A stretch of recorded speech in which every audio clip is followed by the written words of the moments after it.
Good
morning, everyone.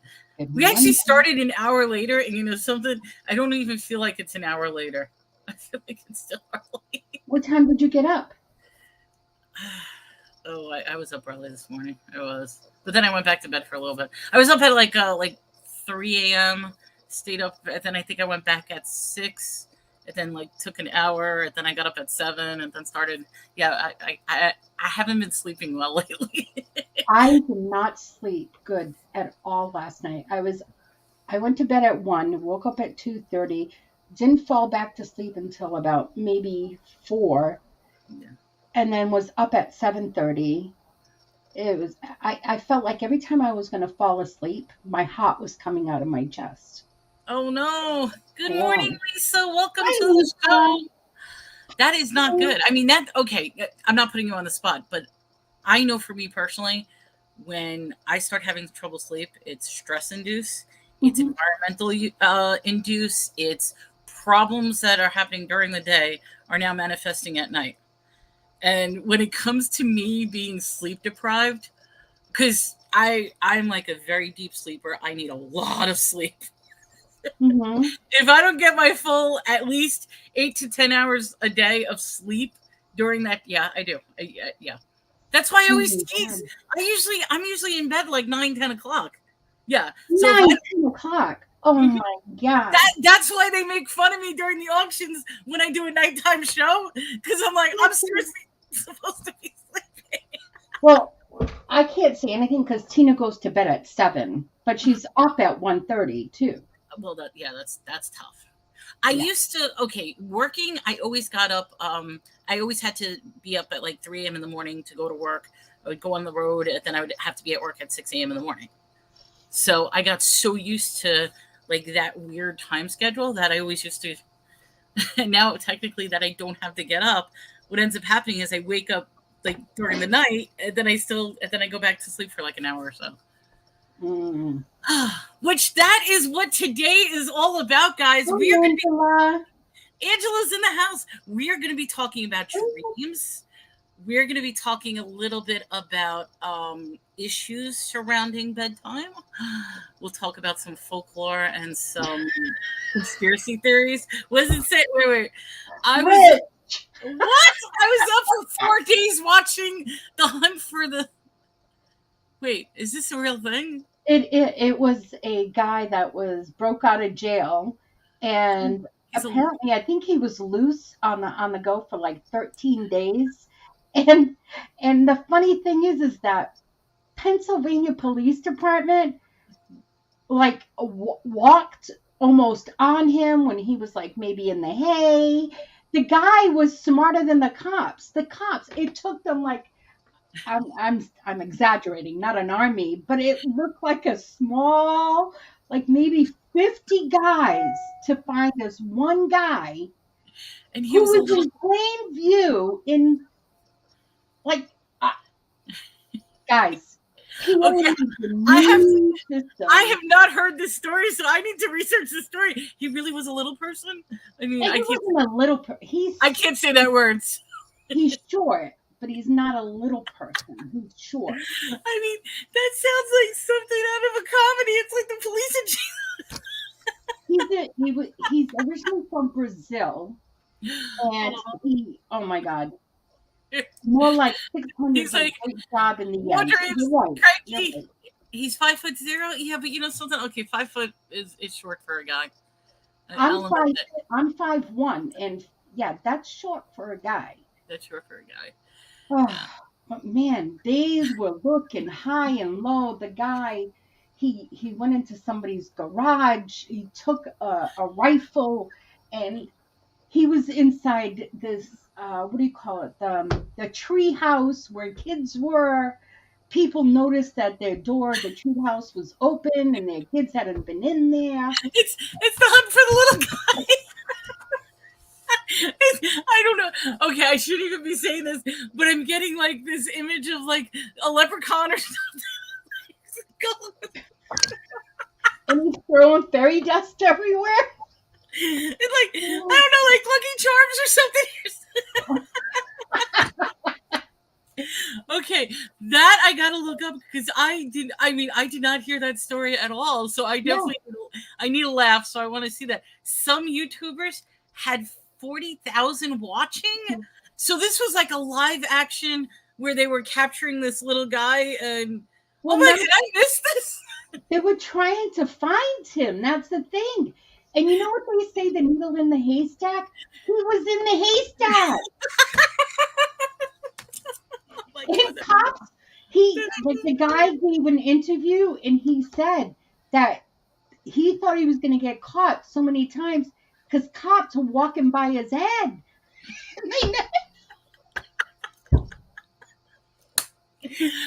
Oh my God. I'm like, they found him in a small cup.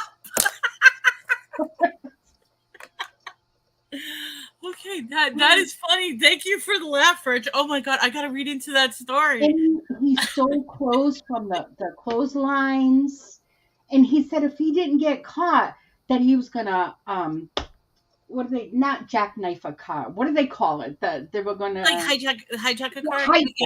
Yeah, he was gonna hijack a car and drive himself to Canada. How's he gonna get across Canada? You need I don't know. What is he thinking? He's just going to go right through the border? He was going to go inside somebody's small coffee cup and hide in there. Oh my God. Okay, guys. So today we're going to be discussing dreams. And I think we should discuss what's on the news. We can do that too. Actually, some of it may tie into it because this week is really, really shrouded in a lot of prophecies. And... Oh, here we go. We're going back to biblical. We're going to go back to biblical. Okay, I will say this. Up until now, till the 25th, with the main focus being on the 23rd and possibly the 18th. Okay, but the 23rd is the big day. They're all saying that 23rd is the day that the comet is going to hit the sun. It's going to block out the sun for 3 days. There's going to be the mass solar explosion. We're going to have the whole shutdown of that's what they're inching up to on the 23rd. And this is all going to happen from the flat earth. With the pasta heads. So we'll see what happens because there's a lot of uneasiness that's been happening this week. There really is. A lot of weird stuff has been happening. So all I say is pay attention, but that is what they're saying. Throw in a few more dates so you're covered. The big date is the 23rd. That is the big date. So hi, Apple. I want to see what happens. Good morning, Apple Martini. Welcome to the show. Apple, go get yourself a martini right now because you're going to need it. I think we're going to need it after this one. Well, guess what I got? Get me one, too. Here, wait. Let me do this. So Apple said 23rd is a number of great importance. Yes, I'm telling you, every single prophecy, biblical, and all the stuff that's happening in TV, 9/23 it's a weird date this week. Okay, I'll shut up. No, Apple sent us 3 martinis. Oh, did she? Yeah. Yes. Let me pull up some notes. I got notes, but yeah, let me start. You might as well start off. what is your take on dreams? I want to hear what you have to say. Apple What was are your born thoughts? on 4/23, April 23rd. April 23rd. They made a movie? About 9. Well, I haven't seen 923. There's a lot of references in movies. There's hundreds of movies that all make some sort of reference to 923. It's almost as if Hollywood Oh, uses it as a like, I don't know, a generic date that they use. Hello, Vi. Welcome to the show. Vi's here. Yes, Rich's birthday is on April 20th, so that's why he's like, it's nice, but not as nice as my birthday. Wait a minute. Is your birthday on 4/20 as well? Richard's Gettysburg Rich is on 420. But you do a huge show on 4/20. Yeah, because that's National Pot Day. That's Marijuana Celebration Day. Oh my God. That's why we do the marijuana show on 420. I think we should all have a little hit right now. It's Weed Day. It's National Weed Day, so every year on the 420 we have a big weed inspired extravaganza show that is all surrounding weed. So, does everybody get high on your show? They're not supposed to. Well, why not? Well, okay, me. I'm going to say this politely. I never partake if I'm doing a show. Because if you think I'm nutty now, you should see me when I think next year on 4/20, it's a requirement. Anybody that comes on your show needs to be high. there we go. Yeah, right there. That's it. Mel is naturally high. I will tell you this. I don't smoke. I can't. I have bad asthma, and if I do smoke, I mean, but I will I will take edibles, and I strongly believe. I mean, I'm one of the people that I will back up that edibles is good if you have chronic pain. Elizabeth! Hello, Elizabeth's in the house, and she's like, "Oh no, it's Thursday." Thursday. Thursday. What does Thursday mean? It's like, what the hell did Melanie come up with now? And we haven't Elizabeth, even gotten into the discussion of dreams yet. I want to get into the discussion of dreams. And we're talking about Mel getting high. Yes, I'm naturally high. If you were to see me, most of the time I use edibles to go to sleep. So that's what I do. so is And that like melatonin? for me, yes, because one, it's a pain management thing. Because I actually replaced all the drugs that the doctors wanted me on for my physical ailments. I replaced it with edibles, and since then, I haven't had. I still have some issues, but I haven't had them as extreme as when it was when they put me on like the gabapentin and the duloxetine and all those other fun things that messed up my mind and body and all that stuff. So, So I have really, really, really bad migraines, and it was told to me that I should smoke it. So I did, and it was fine. It really didn't help. I didn't see that much of a difference. But one day my head was really, really bad, and my son, he's like, "Mom, I'm gonna get it for you, and you're gonna get a good one." Oh my God. I was in bed crying. I had tears coming down my eyes. And I'm good saying, tears or bad tears? I was scared. Oh, Like, okay. So that was a bad trip. I was like, oh my God. I kept spinning and spinning and spinning. And Tina's saying, put one foot on the floor. Put one foot on the floor so you feel like you're grounded. Ground yourself, yes. Well, my bed is so high. My feet don't hit the floor.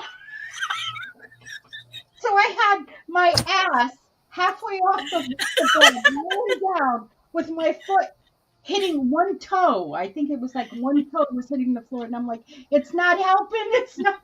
And I kept spinning, and then I felt like my heart was going to come out of my chest. And then Tina's like, get up and walk, walk. How can I walk? I was spinning like a tart, spinning, spinning, spinning, spinning, spinning, There spinning. was, but here's the thing: there's so many different strains, and for different people, there's different and that's why I always said it's like try to find the thing that works for you, because for some people it won't work, for others they'll get anxiety. I just found and for me, I only need I actually have one brand that I have to cut in 4 because it is so powerful. That one gummy is so powerful, I have to cut it in 4, and even a fourth of it is too much for me. So I have a very, very sensitive system. So for me to take one gummy, it sends me off to sleep. I actually get a nice deep sleep. I dream, but my dreams aren't as bad as they used to be. So, Apple. oh, you should have sat on the floor and enjoyed the ride. Yeah, I would have been like Aladdin. The cockpit everywhere. A whole new world. Yeah, no. Oh my goodness. Oh. So I'm going to throw out some questions because I'm going to ask Susana, but I want everybody to answer these as well. So my first question is, how do you dream? Do you dream in color? Do you not dream in color? Do you hear sounds? So tell me about how you dream. I dream in color. Okay. Is it pastel colors or is it like full colors? Like, are they soft pastel or are they full, bright, vivid rainbow colors? They're vivid. They're vivid. It's not like soft coloring, or I don't remember ever dreaming in black and white. And these questions are for you guys as well. I would love to hear your answers because some of this has meaning to it. And I'll give like my answers as well, but it's just some of it's interesting. So I want to know, do you guys dream in color? Elizabeth dreams in vivid color. I'm curious if anybody dreams in either like black and white, or if anybody dreams in strictly pastel colors. Wow, Vi dreams in vivid colors. Smell, taste, and feel. Wow. What about you? My dreams, first of all, I am the main character of my dream. Full color, full movie. We're talking, this is an epic. That is me. I mean, okay, I will admit, half the time when I dream, I don't know if it's actually real or a dream or not. That's how real my dreams are. And it sometimes terrifies me that I have like really bad, particularly when I have dreams. Angela's vivid colors. Apple says sometimes I don't see the people, but I know who they are because of their voice. All right, so some interesting. I dream in black and white a few times, and they were short, like right before I woke up. And yeah, with me, it's an epic movie. Like, and I have recurring themes in my dreams, which I probably shouldn't admit, but I'm going to admit anyway. Every night, somebody always dies. Every night, I have sex. And every night, there's some sort of destruction. And that's common. You can read into it, read the psychology about it. It means I'm messed up. But that is the commonality in my dreams. There's always someone who dies. There's always some sort of destruction. And I'm always having sex. Okay, Elizabeth. I don't normally remember my dreams, but I remember one just lately about a bright red car flying across the corner and off the road into the woods by my house. I even talked to the strange guy driving. Do you remember, Elizabeth, do you remember talking to him? Hey, I didn't say I mixed the two, okay? I can't even say that because we have to be careful what we say on this because YouTube has been like, shame. After she's like the Black Widow, after she does it, she kills them. Elizabeth says, I asked if he was okay, and he looked back at me, and he said he was. That's all I can remember. Okay, and then Apple says, falling off the bed, feeling when sleeping. People say when you hit the ground is when you hit the ground is. Yes, there is. Good point, Apple. There is a belief, and this is part of my notes, in regards to if you die in your dreams, you're supposed to actually, like, your body feels like you're actually dying. That's why you never actually feel the moment that you're dying. Because most of the time when you die in your dream, people will wake up. And I'm curious if that's true. Did you wake up at the point while you were falling? So in other words, if you're falling, the moment you hit, you wake up. You wake up, correct. But they're saying is the moment you hit, and if you don't wake up, then they're saying that's when you're supposed to die. So I'm curious in real life. I mean, so I'm curious. Has anybody actually felt themselves dying? Like not actually in the process of it. Like if you're falling, you're still alive. You don't necessarily remember the hit. I want to know: is there anybody out there who actually remembers the impact, the hit, and dying? I remember being on a plane, a dream, and the plane explodes, and I'm in the chair, the plane chair, and I have my seatbelt on, and I keep floating and floating and floating and going down and down and down. And it wasn't a fast drop, it was just like you're floating. And then I see the top, it was a mountain. I see the top of the mountain underneath me. I felt, and then I woke up. Because I don't remember. Like, I don't want to say I heard the bang. No, I didn't feel the bang, but I knew that it was about to come. It's about to come, and I don't. It was crazy. Yeah. Yeah, either I'm constantly dying in my dream, or somebody else is constantly dying in my dream. Every day, like clockwork, somebody dies. I'm used to it my whole life. The three things I said: sex, destruction, and rock and roll. But yes, I had a dream before I left my ex-husband. It was probably maybe 5 months before I left him that he had passed away. He died. And he was in a big, hefty trash bag, black trash, hefty trash bag. And I remember picking it up. And as I'm picking it up, it was about to fall, and I held it in my arms like this, and I could hear the bones crackling in the back. And then 5 months later, I left. For real, like. But to me, it was a change. It was you're throwing out the garbage. Well, I don't want to say he's garbage. He's my children's father, and he's not garbage. Okay. I'm sorry. I didn't mean to. I know what you meant to say. You're purging out the negativity. I didn't mean to put it that way. I'm sorry. You're purging out the negativity and discarding it that you needed to discard. Is that a better way? Whatever he was to me, it was to me. But I have respect for him because he is the father of my children. So. Rich said the space shuttle headed straight for me the opening of the clouds near the World Trade Center, and a week later a shuttle crashed. That is, I will say this, and I wanted to wait for this topic, but how many people have had dreams where things actually do come true? Mm-hmm. Yeah. Yeah. Yep. And honestly, I will say this. That is one of the reasons why I like the gummies, because it sort of suppresses my dreams as well.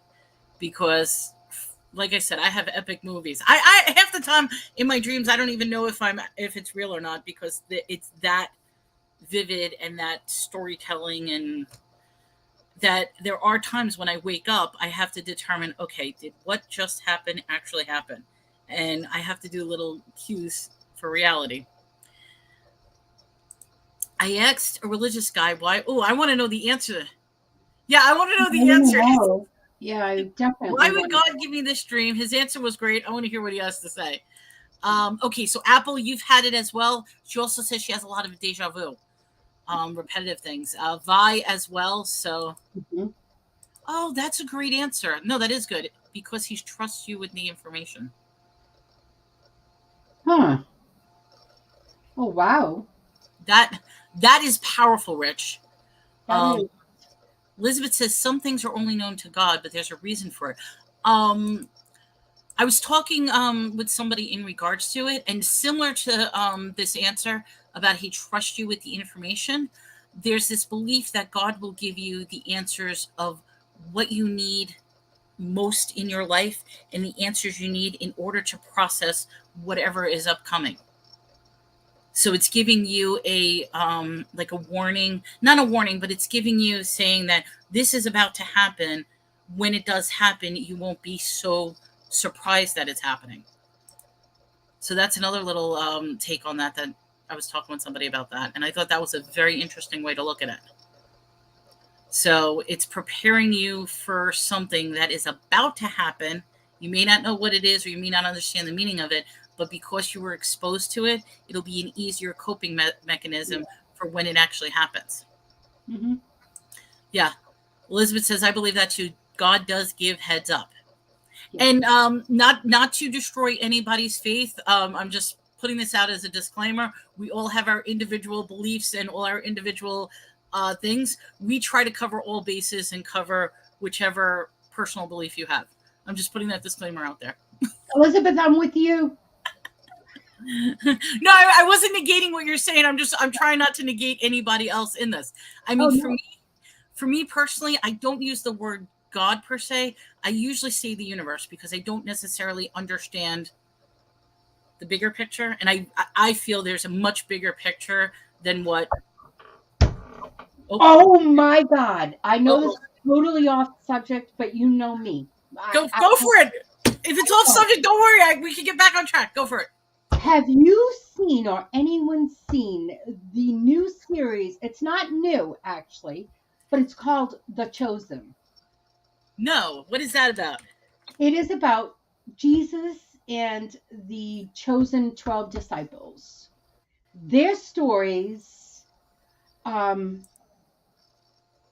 it's, I have to say, amazing. Amazing. I am so enthralled in it. I am like head over heels. It's at first, like the first season, I was like, oh, I don't like the way they talk because it's too modern. You know, the way that they talk is not the way it shows on screen. What is it called? The Chosen? The Chosen. What streaming service? Netflix or something else? No, you can actually, you can get it on Peacock, which is Comcast. I have Peacock. But I'm telling you, you can get it for free. It's called Angel. Yeah. We'll talk about this in 1 second, Vi, so hold that thought. It's this new network. It's called Angel. And you just type it in, and it's a free network. And it has all these different series on it, different things on it. So, Rich, you're on the 3rd season. I am too. And the way it became so watched, it is amazing. It is. It's so crazy. It's like, I can't wait to listen to it. I listen to him preach. The way that they make it sound, the way that he preaches, it just so makes sense. It's like, wow. Are you putting it on your to-do? I wrote it, The Chosen. Okay. You know I always write things and stuff like that. So, okay. But yeah, I'll check it out because I love shows like that. Now, I just want to backtrack for 1 second because our NDE dreams, near-death experiences, if anybody doesn't know what NDE is. So our near-death experiences dreams. Now, see, that's the question. If you dream of yourself, well, I'm taking this twofold. If you have a dream of yourself dying or somebody else dying, obviously that's a dream, but what happens when it actually comes true? So that's question number 1 with that theme. And then as far as near-death experience, I'm going to tie this into a discussion we had last week just to tie in the whole picture about perception versus reality. And one of the things we were talking about is that we are actually all dead right now, that we died back in 2012 when CERN started, and we are stuck in our 7-minute brain power of our consciousness, because they say when you die, your brain lasts 7 more minutes. So in 7 minutes, your mind will create a dream.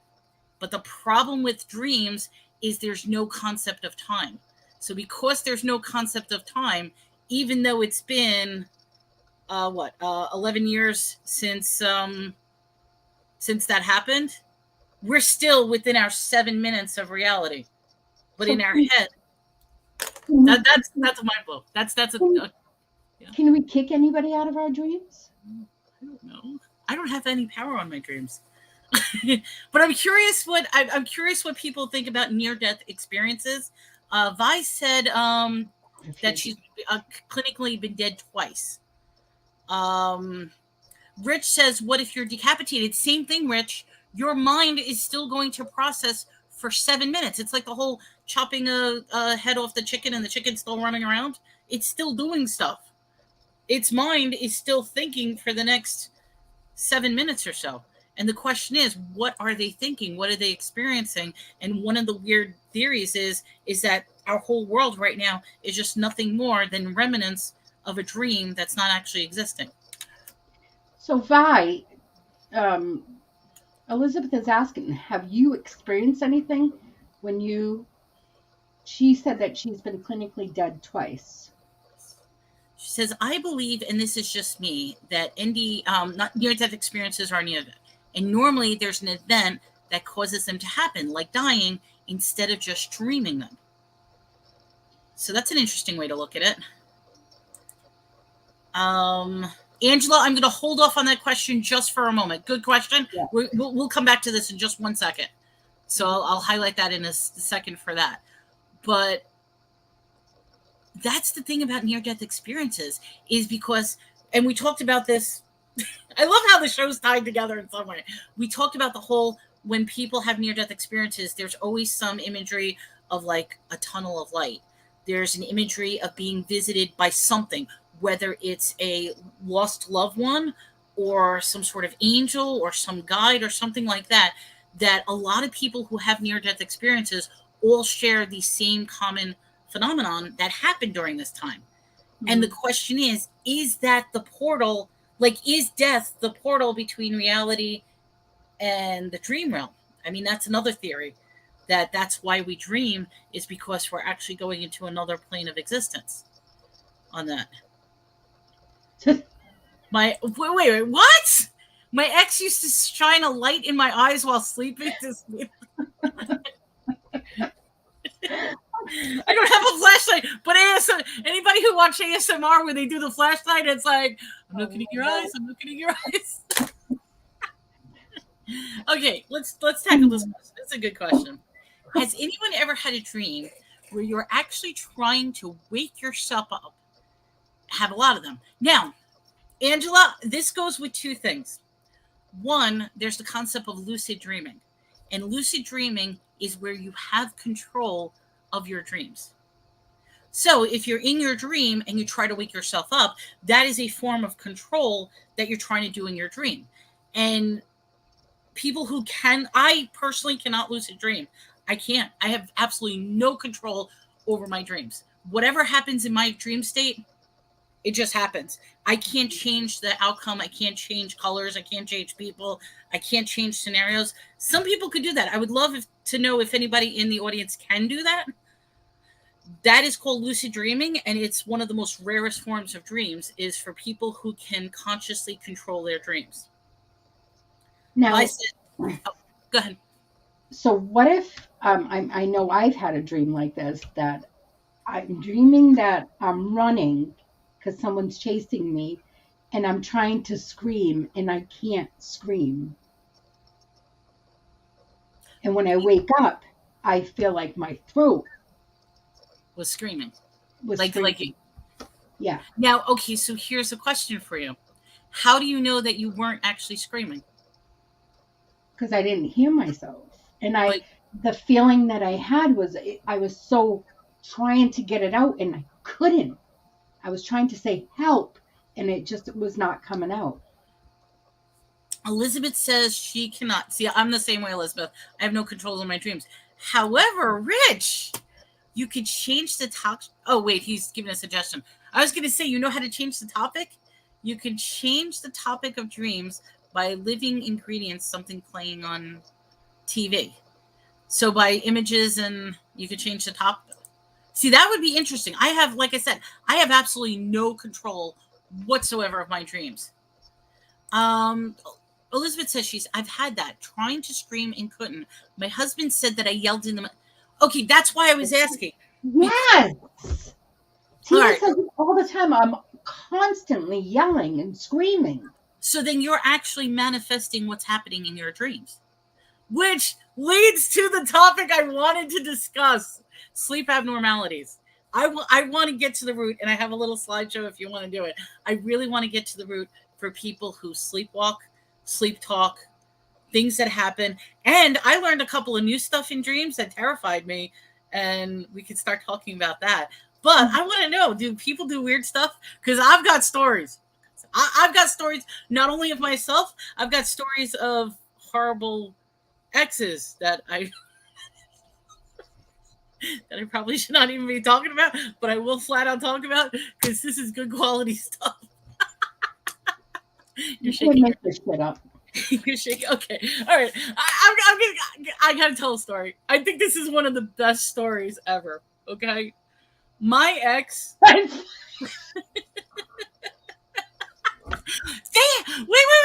They have an app for that. There's an app that will actually tell you how many times you burp, fart, how many times you say things, and it records you. So if you really want to play around with this, download that app. There's quite a number of them, and it'll actually tell you how many times you fart in your sleep. Oh my God. All right. Imagine being with the, guy, girl, whatever, the first night, and all of a sudden they look at you and you're friggin' farting. I wonder why they're not there when you get up in the morning. I will say this.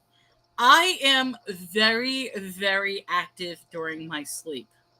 First of all, I do not stay in one position. Now, there are people who toss and turn, but when I say I toss and turn, I will literally end up in one direction and then turn around. I'm now upside down.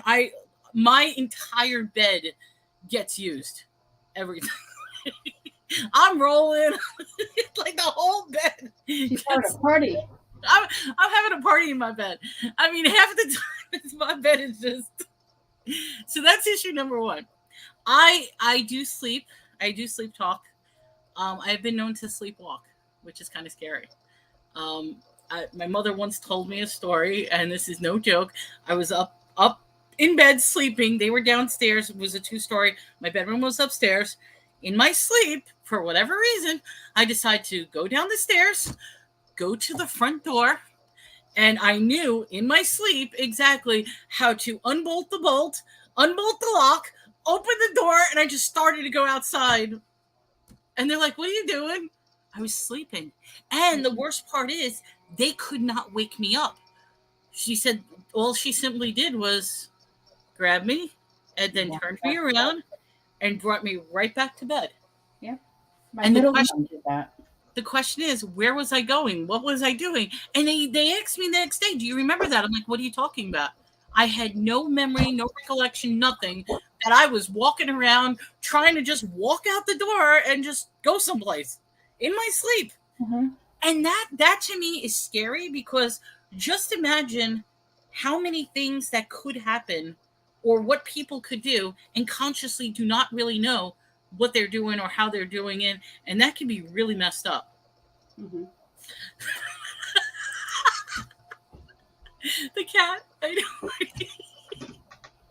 I think, I'm sorry, I'm not making fun of Elizabeth, but I think of like those doggies who don't realize that they farted. So they're like, "What was that?"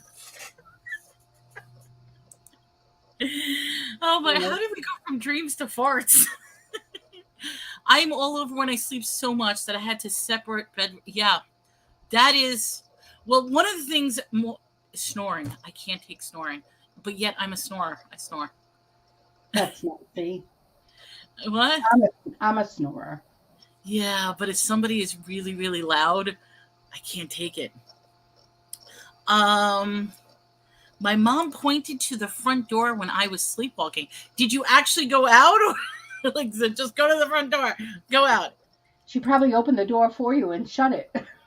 That's scary. My neighbor found me on the porch at 3 a.m. digging in the flower pots.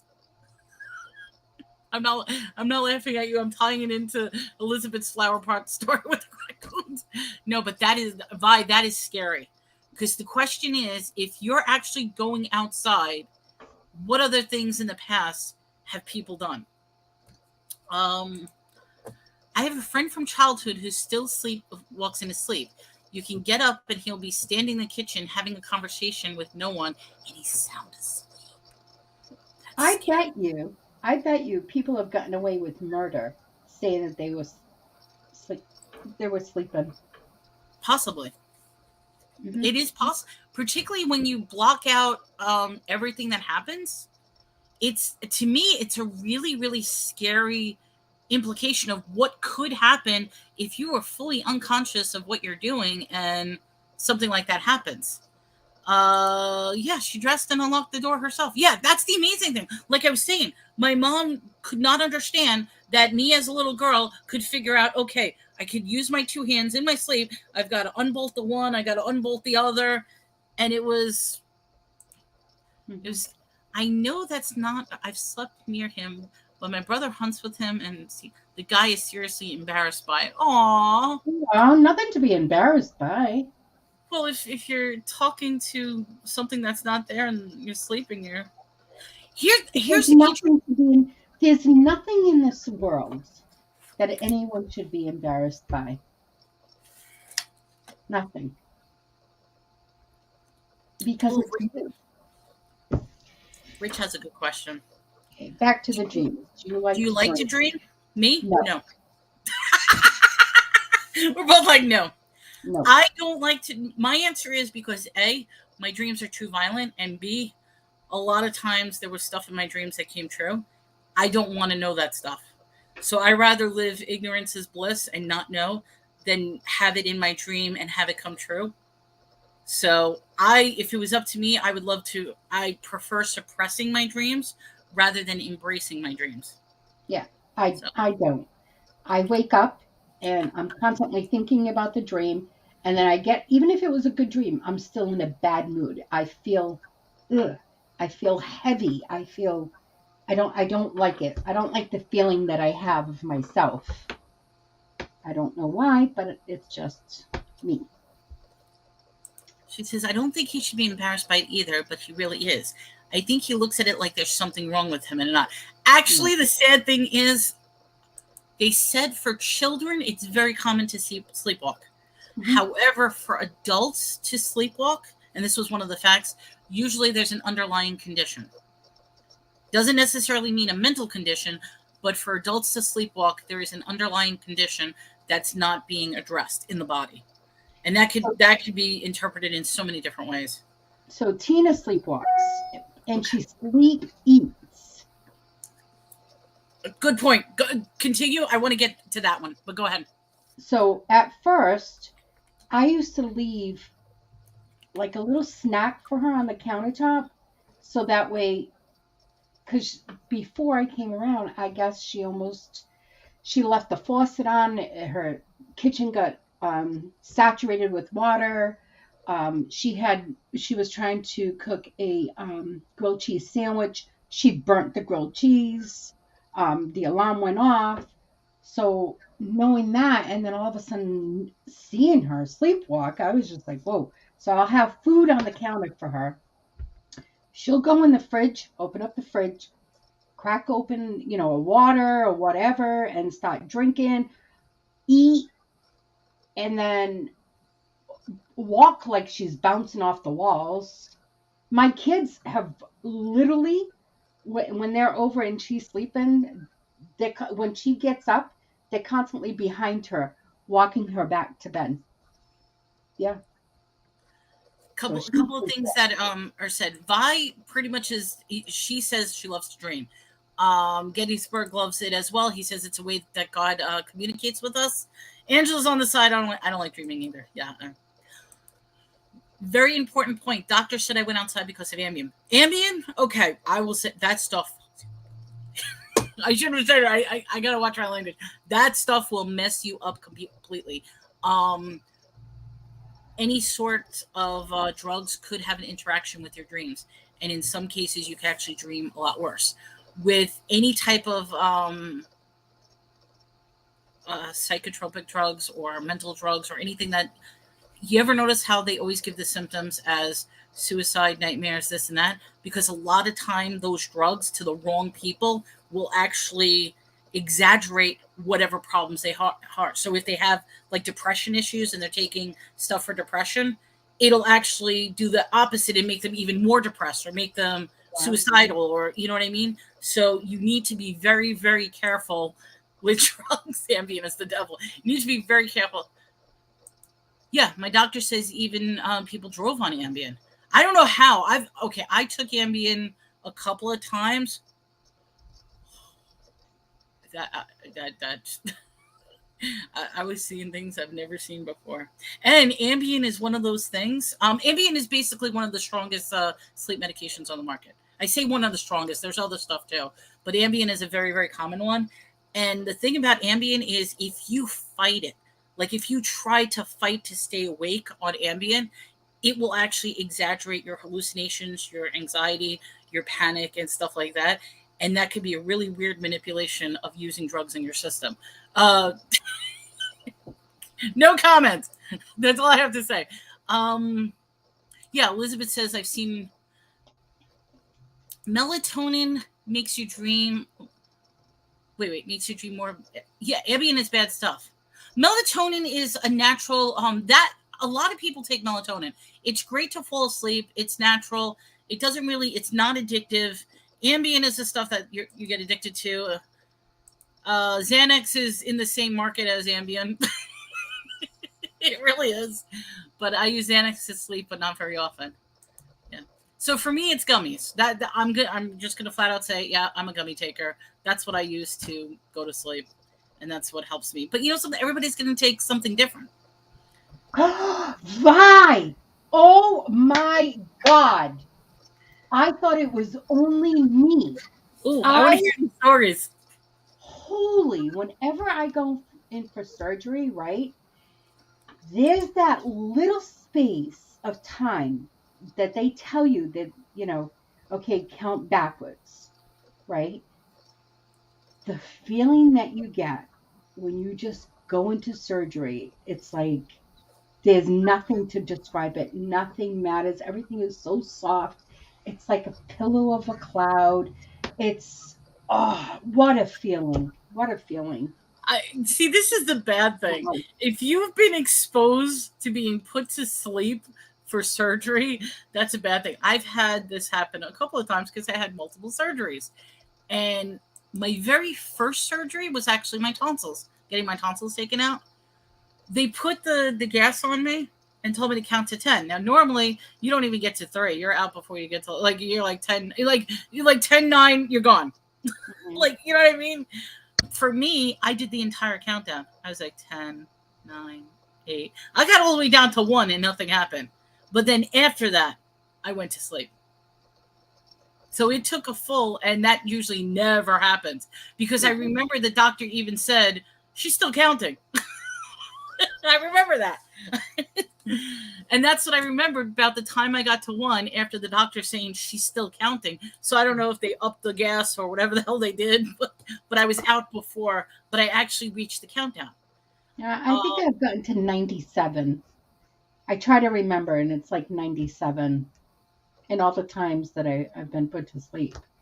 So Rich said sweet air at the dentist was the best. I didn't laugh when I had sweet gas. But you know what ended up happening? I had the sweet gas, but I was still aware of everything that was happening. Oh, no. And that can be really scary because, all right, there is this there's this court case, and the guy ended up winning. Basically, he didn't win. He ended up killing himself in the long run. He went in for surgery, and they gave him the stuff to paralyze him, but not the stuff to sleep. And the anesthesiologist did not realize that it wasn't correct. It wasn't connected correctly. So when they did his entire surgery, his body was completely paralyzed, but his mind was completely conscious. He felt everything. He saw them cutting him open. He saw the guts being taken out, and he explained everything that happened during the surgery. And part of the problems as to why this was so bad was in the heart rate and all that, it was going off the hook, like his heart rate and everything. But the doctors didn't pick it up. They're just like, yeah, whatever. The heart rate's going bad. They weren't addressing the system that, hey, the guy is, and he went into such a frenzy after this surgery when he got out that he ended up committing suicide. It destroyed his life. He said he couldn't sleep. He couldn't imagine anything. And he killed himself. I think it was like 2 months later he killed himself. It's a big, long story. There's a documentary on this. I wish I had more information, but I'm trying to remember off the top of my head.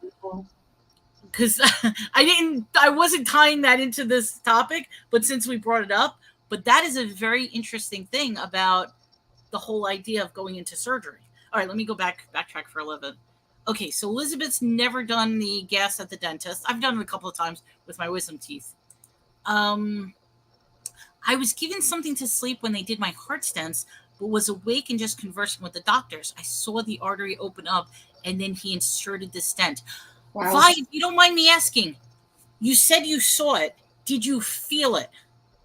Because the story that I gave, he actually not only saw it, he felt everything.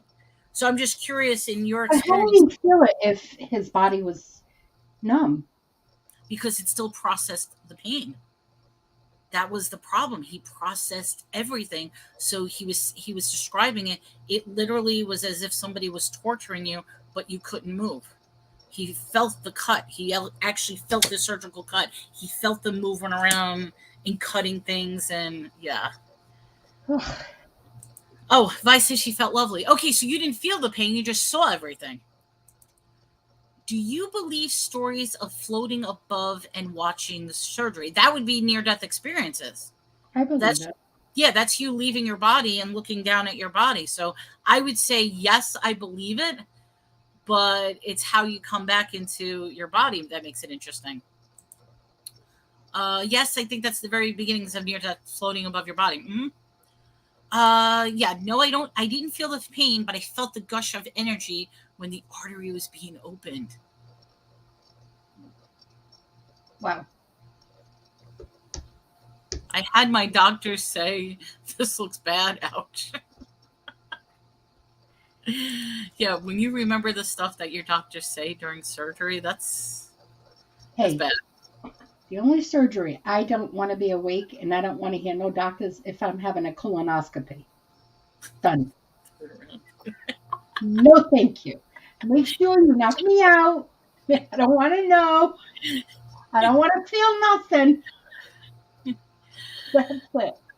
Yeah, it's a scary thing that you go through that many surgeries. And I mean, like I said, I've been through quite a number of surgeries. And the first one, I remember the countdown. Everything else, I did go into a deep sleep, which wasn't an issue. So I guess that was fine. But all right, so story. I'm going back to the story. My ex. All right, so first thing, and I probably shouldn't be admitting it, but I am. And it's not the recent ex. This is an ex from way back when.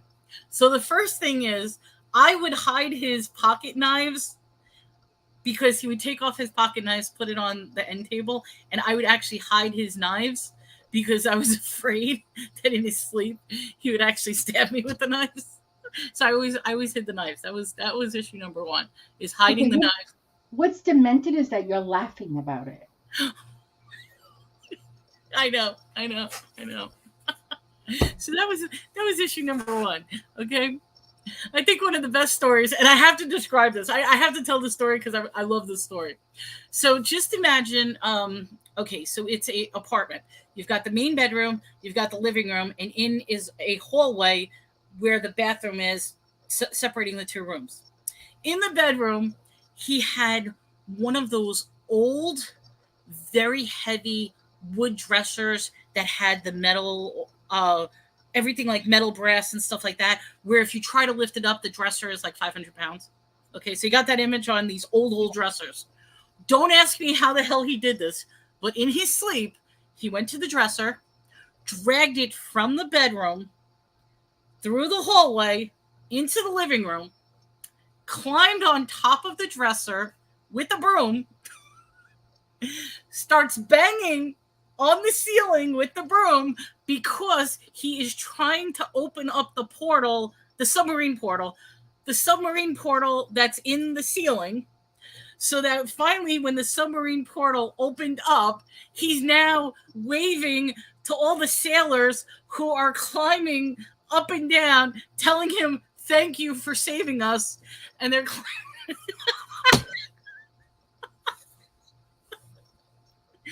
and he's on top of the dresser, jumping up and down, hi, in his sleep. And you watched him. Well, that wasn't the first time. He did some really, there's more crazy shit like that. But that's when I watched it. Because I didn't know what the hell he was doing. And then we had to, because I couldn't even figure out, I was sleeping. So like in my head, I didn't process the moving of the thing. Like I heard noise. And then finally when I woke up, I'm looking around and he moved the dresser. And then I'm watching him and he's, hi. That's story number one. Story number two, because like I said, it gets weird. We were on a 6th floor New York apartment building, like the top floor. It was an apartment building. We're on the 6th floor. So in the middle of the night, he literally jumps out of bed, which startled me completely. And I'm like, what's the matter? Runs to the window, opens up the window and starts climbing out because he's chasing the werewolf that's climbing up on the edge of the building. And I literally jumped out of bed and grabbed him. Maybe I shouldn't have done this because he was going to jump out the window to grab the werewolf that was climbing up on the side of the building. That's what he said to me. There was a werewolf climbing on the side of the building. Okay. Wait, here we go. Is there anything that Mel does not laugh about? Rich, that's just me being happy, and that's how I process things. I know it's a hard story. In fact, I'm writing about it in my book. You can read more about some of these crazy stories when my book comes out. But yeah, what do we got? Okay, this is an odd. My mother-in-law died when I woke up in the middle of a night like a bolt. I felt like somebody was in the house, was positive about it. I looked over at my hubs, and he was sound asleep. So do you feel like, wait, there's part 2. I was going to say, did you feel like that was her spirit?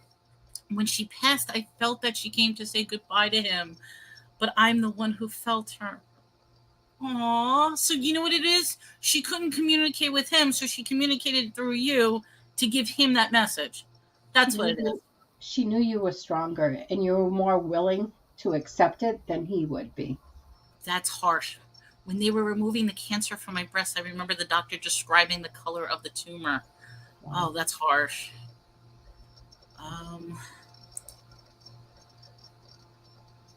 Gotta watch The Leftovers and Lovely Bones again? What?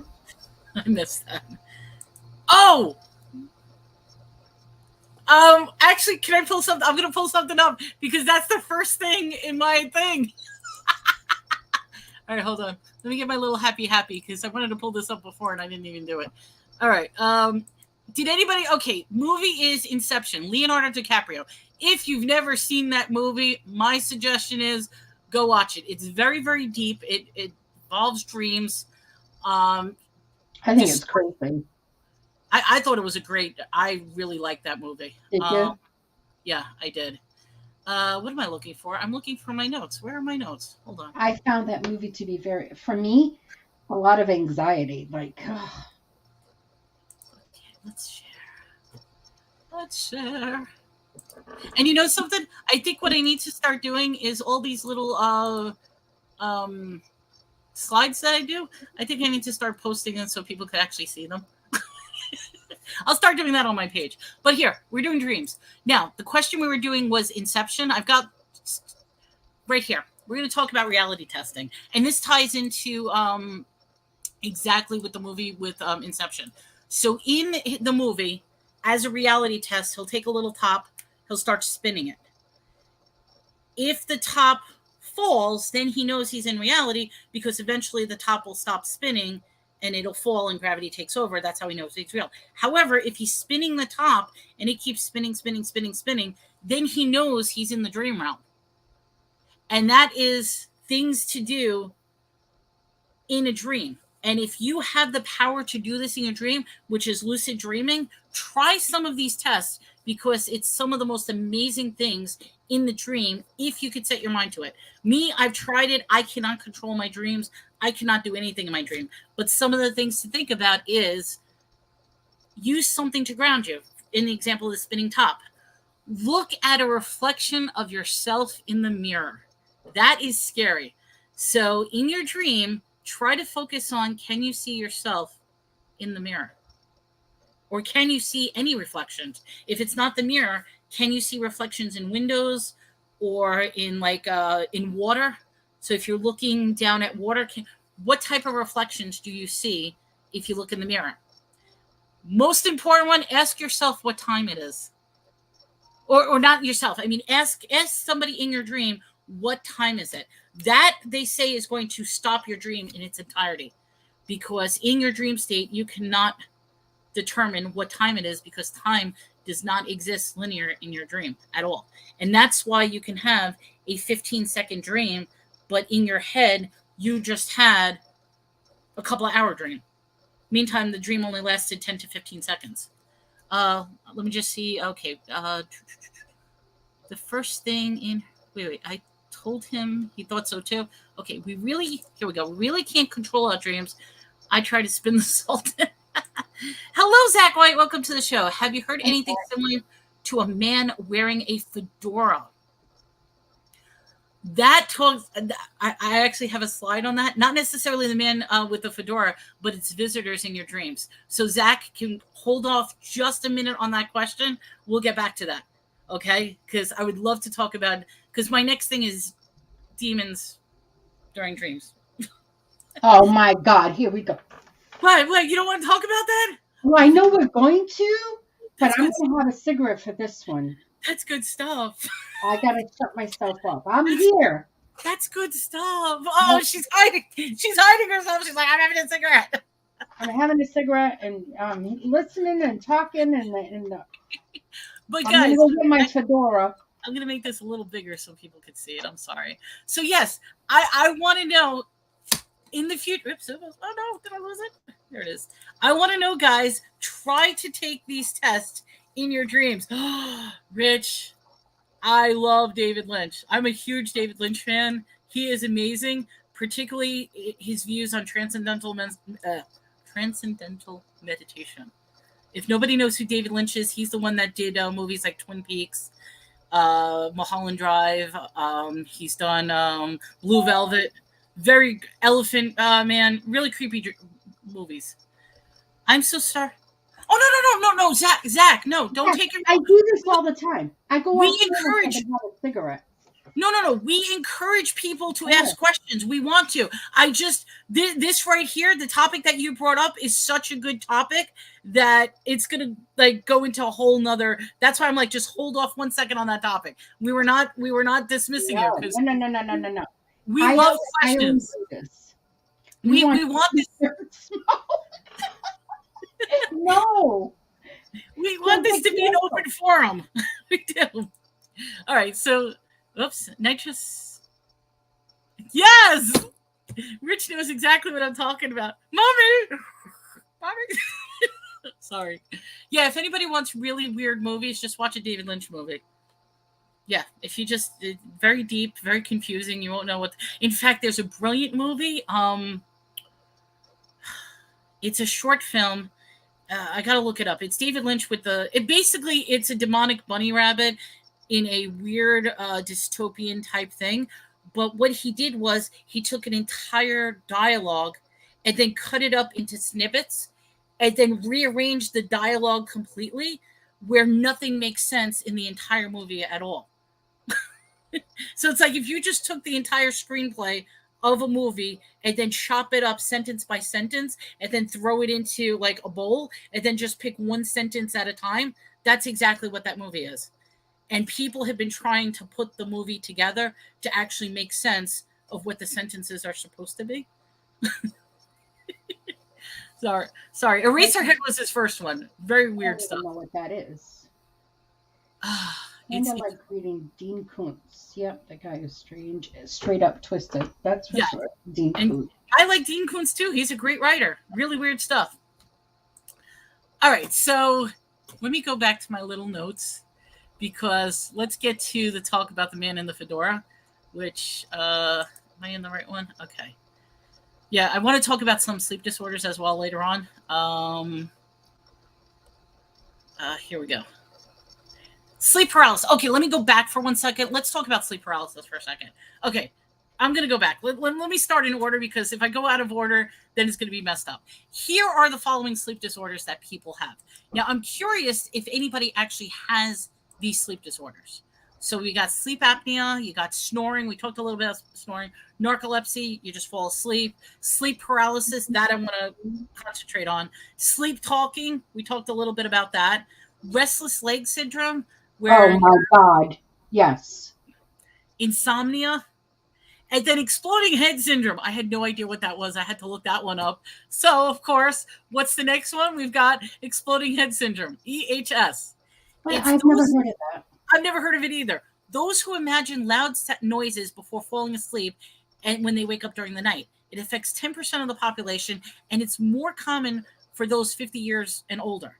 It may be associated with minor temporal lobe seizures. It's caused by sudden shifts of middle ear components, like if you have ear trouble, and the causes could be stress, anxiety, impairments in calcium signaling, and brainstem neural dysfunction. Now, I make a mention about this, the calcium signaling, because hormone effects, drugs, nutrition, all these things can affect your sleep.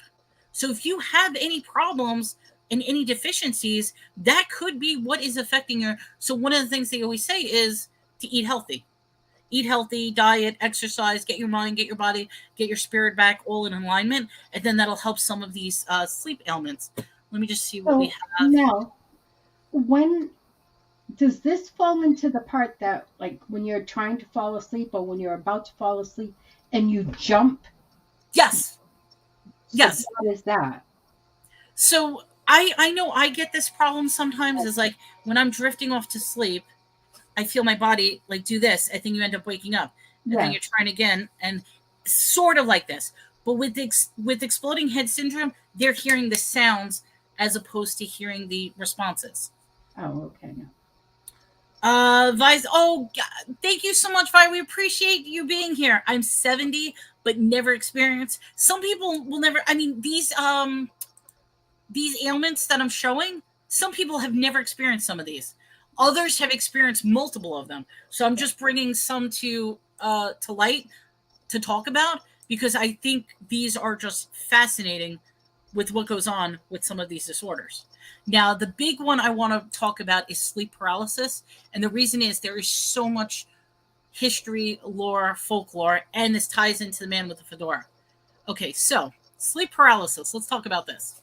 It only affects 8%. Well, first of all, what is sleep paralysis? Sleep paralysis is literally one of the most frightening things.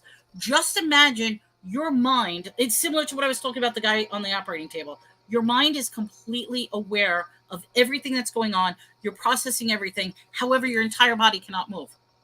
You just can't move. Like your mind is saying, I want to get up. I want to do this. I want to do that. I can see everything. I can feel everything. But your body does not feel like you're stuck. You can't move.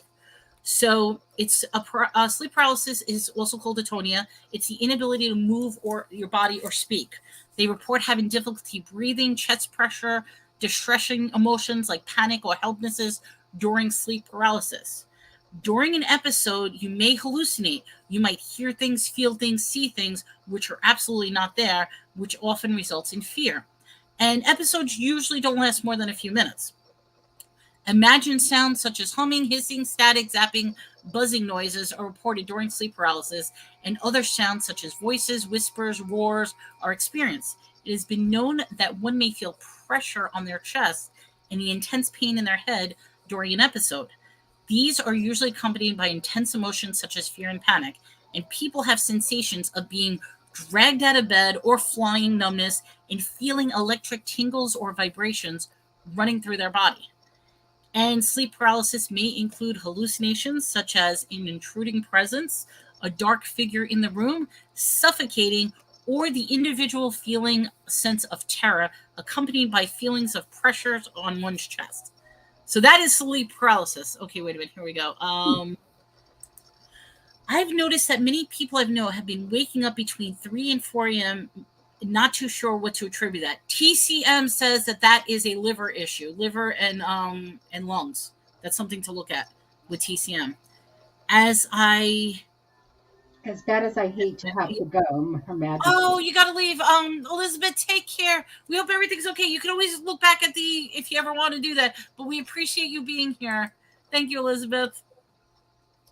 Who has the job of coming up with these? You know what it is? I feel like some of these sleep things happen a lot more frequently to people, but people don't necessarily discuss it, comprehend it, or think that it's a problem. You know what I mean? I really think that this affects more people. Me, when I sleep, like I said, if I'm in a bout that I can't sleep, then I hallucinate like crazy. I do. I when I will be honest, guys, I'm in a bout of semi-insomnia this week. And when that happens, that is not good for me at all. So it is kind of scaring me. But Rich wakes up every day at 5 a.m. Well, it also has to do whatever your natural cycle is. I mean, okay, I personally set my clock for 8 a.m. every day. And I do that because just by chance I don't wake up. I want to be up by 8 a.m. so I could start my day. Most of the time, however, I'm usually up by like 6, 7 o'clock, if not earlier. But at least I know in my head, and I have my big cock-a-doodle-doo that goes cock-a-doodle-doo, cock-a-doodle-doo. So when cock-a-doodle-doo, when it goes off, I know that that's the time to officially start my day, whether I actually started it or not to begin with. It's like for me, it's a mental saying, okay, it's time to get up. If I'm still in bed and I'm looking at the time like, okay, I still have some time, then that's fine. No. As far as sleep paralysis, can we absolutely be sure that we can attribute that to mental or physical or possibly spirit? Perfect segue, Zach, because guess what we're talking about next? Sleep paralysis demons. I wanted to talk about this. And although I didn't write about the Fedora Man, I know what you're talking about. So there is the belief that you are being visited by demons, is a word you can use. You could say ghost. You could say other spiritual beings. You can say maybe alternate dimensions of yourself. But almost every single country has a different folklore surrounding sleep. What are you laughing at? I'm reading Rich's comments. Someone said on Apple. She's in the shower. Hey, anyway, you could take a nice long shower. She'll come back.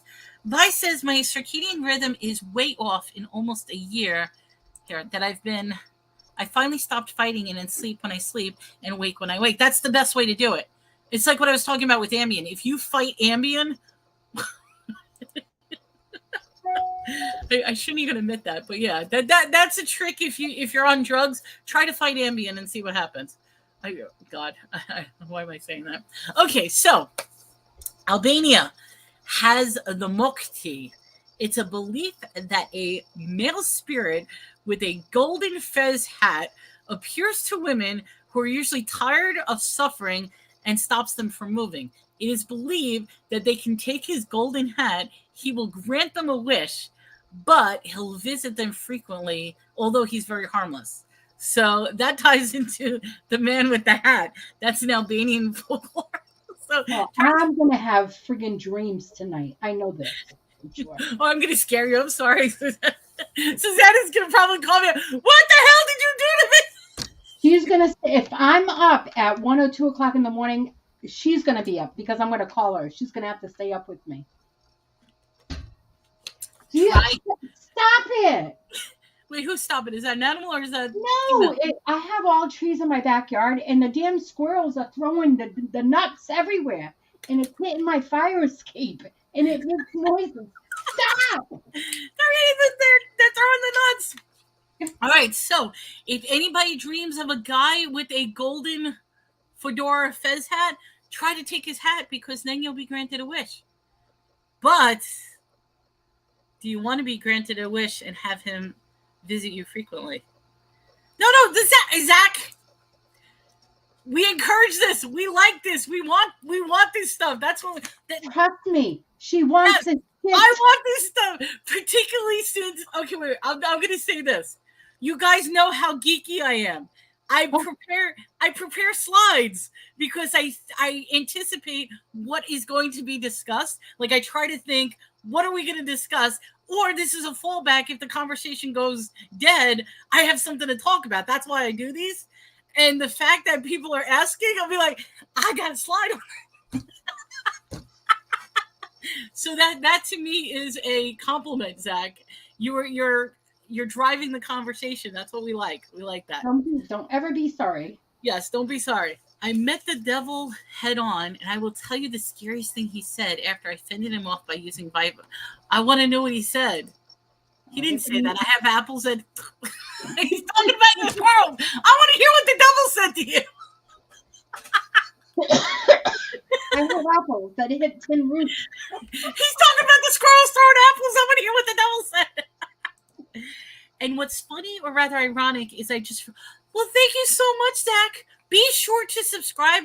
We do this show every Thursday. Other than that, I do like regular sales, or I have daily crazy videos of stuff.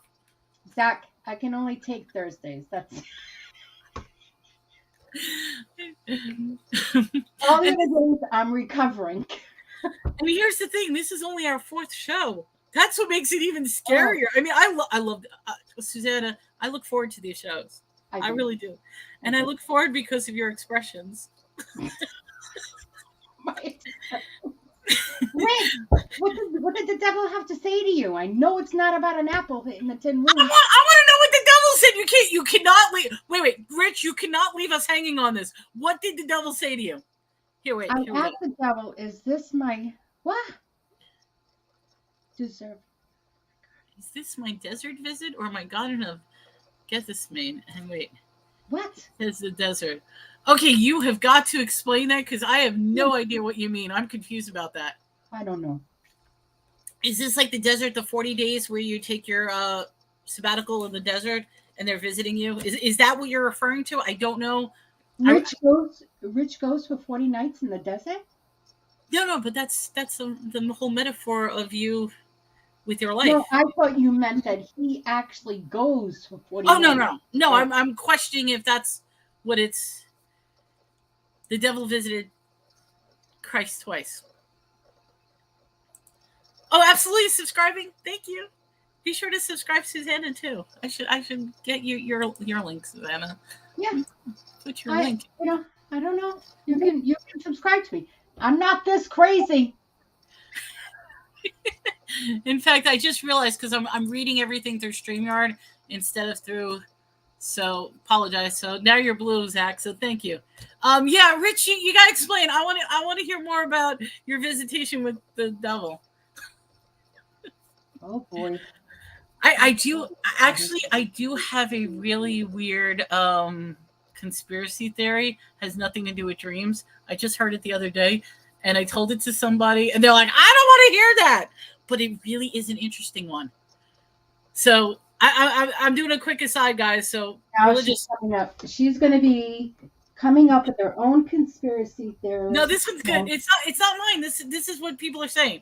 So what they're saying is, if you look at the astrological signs with the star, during the time of when Jesus was supposed to be born, he was not born in December.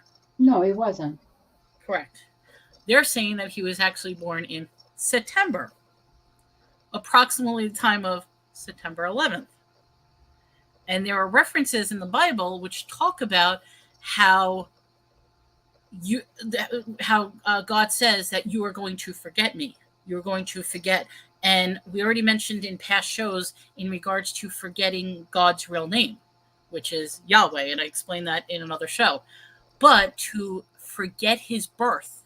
So if his birth was actually on September 11th and the whole conspiracy around 9/11 makes it an interesting energy harvest, because the energy from 9/11 is being manipulated into a negative perspective as opposed to the celebration of his birth. Who Very interesting. It's a conspiracy theory. I don't believe it. I'm just saying, when you look at timelines, it is an interesting perspective. That's why I say I throw out perspectives. But I told a couple of people, and they're like, "You're crazy." It's an interesting. I'm gonna actually say something, and I probably we'll definitely get backlash from this. Okay. Okay. I'm sorry if I offended. No, nobody offends me. But this September 11th, do you know the whole day went by, and I only found out that it was September 11th around maybe 4 or 5 o'clock, because Tina said, what happened on the news or whatever. And I'm like, what are you talking about? She goes, September 11th. And I said, what? And I totally forgot it was September 11th. I'm going to address that because you hit it on the nail this year. And I want to address that just for a minute. Obviously, there are people that this day, Rich said that's a date that's sad, never forget. Rich, here's the problem. For whatever reason, a large chunk of society completely forgot that Monday was what it was. And that is kind of weird. I mean, honestly, even I forgot. And believe me, I get extreme. I was a New Yorker. Things happened that day where I actually witnessed. I wasn't at the towers, but there was events leading up to that while I was in New York. But anyway, I didn't remember it was September 11th until the night before when I made the thumbnail for Monday's show. And that just took me back. I'm like, tomorrow's September 11th. I'm like, how could I forget? Like, in my mind, I'm like, how the hell did I forget that what tomorrow was? So you did hit it on the nail, Susana. For some reason, there is a huge block of people, not just you, that just totally, it was just another day for anybody. It was the first time that has ever happened on September 11th. I felt so guilty, and I asked God for forgiveness, and I'm like, but I just did not remember. And I hadn't watched the news all day. I wasn't even on TV. The TV wasn't even on. And I felt so guilty. So guilty. I did a couple of videos in the morning, and I think I shouldn't be talking about this because it's going to get upset. I did a video in the morning in regards to a girl who was coloring chalk on the pavement. And although I didn't say the words in the video, if you read between the lines, she's actually coloring on the chalk as everybody around her are putting the flowers and memorials and the pictures of their loved ones who passed away from that day. So I described it in a way that from an outside, if you don't know what September 11th, you wouldn't know what I'm talking about. But if you know, then you know exactly what I'm talking about. And it really, really hit me hard that I remember such that, because one of the things she wrote as she's coloring this beautiful picture is she basically said, I have nothing beautiful to say. But yet she's coloring this gorgeous picture, and in her words, she says, I have nothing beautiful to say. And I just thought that was a very powerful imagery of being surrounded by grief. And she's drawing rainbows, and she's drawing birds and stuff like that. And yet her words silently are, I have nothing beautiful to say. So I didn't mean to bring, okay, guys, sometimes, we go on tangents and stuff like that. It is a little hard because September 11th, the anniversary just happened. But what is very sad is you're not the only one, Suzanne. A lot of people completely forgot it this year. And that to me is a little scary. I have a great story on the 10th. A friend brought her 12-year-old son to interview me on my, oh, did she? It was a great half hour. That's good. Being in another country, 9/11 has no consequences. It's true though. Totally, it's absolutely true. Yeah. I mean, on a flip side, if a tragedy happens overseas, at the time of the tragedy, we'll remember it. But something we won't remember it the year after, or this or that and stuff like that. And I know I'm gonna. I shouldn't say this. I know U.S. people and I mean American people have a tendency to be that everything only happens to us, that nothing happens in the rest of the world, which is not true. But that's not true.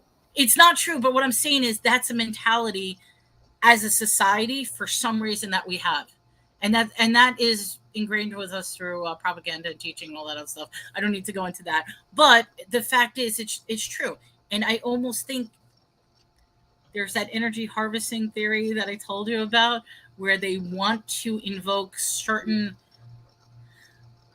events that will have them cipher out the energy. And September 11th is one of the perfect examples of that, especially since it's a yearly thing. Elizabeth, thank you for that. That definitely made me feel better. Not remember the actual day doesn't take away remembering the day. We can never forget what happened. Absolutely. Yeah. Very true. I can't believe. Yeah, we were talking about how high school students right now were not born. Well, college. At this point, it's college now.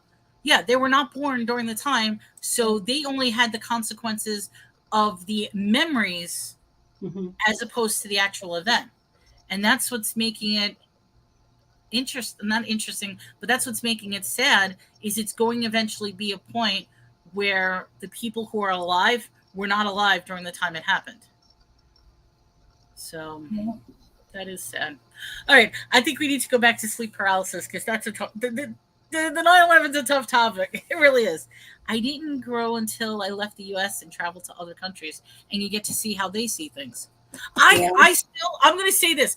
I still want to have, I would love to have like an open forum with people from different countries and just get down to the basics and start asking questions of what they are taught compared to what we are taught, and do a compare and contrast. I think that'll be amazing, and it would be an eye opener.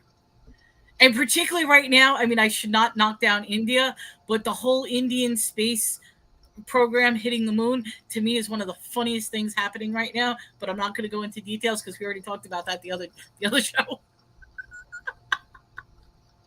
I just think it's funny. It's 1963 all over again. Okay, sleep paralysis demons. Let's go back to this. So we talked about the Albanian Mukti. I love that. Bengali folklore. Sleep paralysis is believed to be caused by a supernatural entity called Boba. Boba attacks a person by strangling them when the person is in a supine position. And for those of you who don't know, supine means flat on the back. So I sleep on my side. Nope. Can't sleep on my back. Never coming to visit me. Nope. So could you just imagine being visited by somebody who's climbing on your bed and then strangling you? No.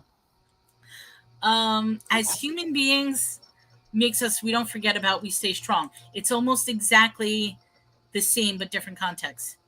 And then what did he say? Don't worry about it. They will write it. Oh yeah, that's true. Let's not talk about that.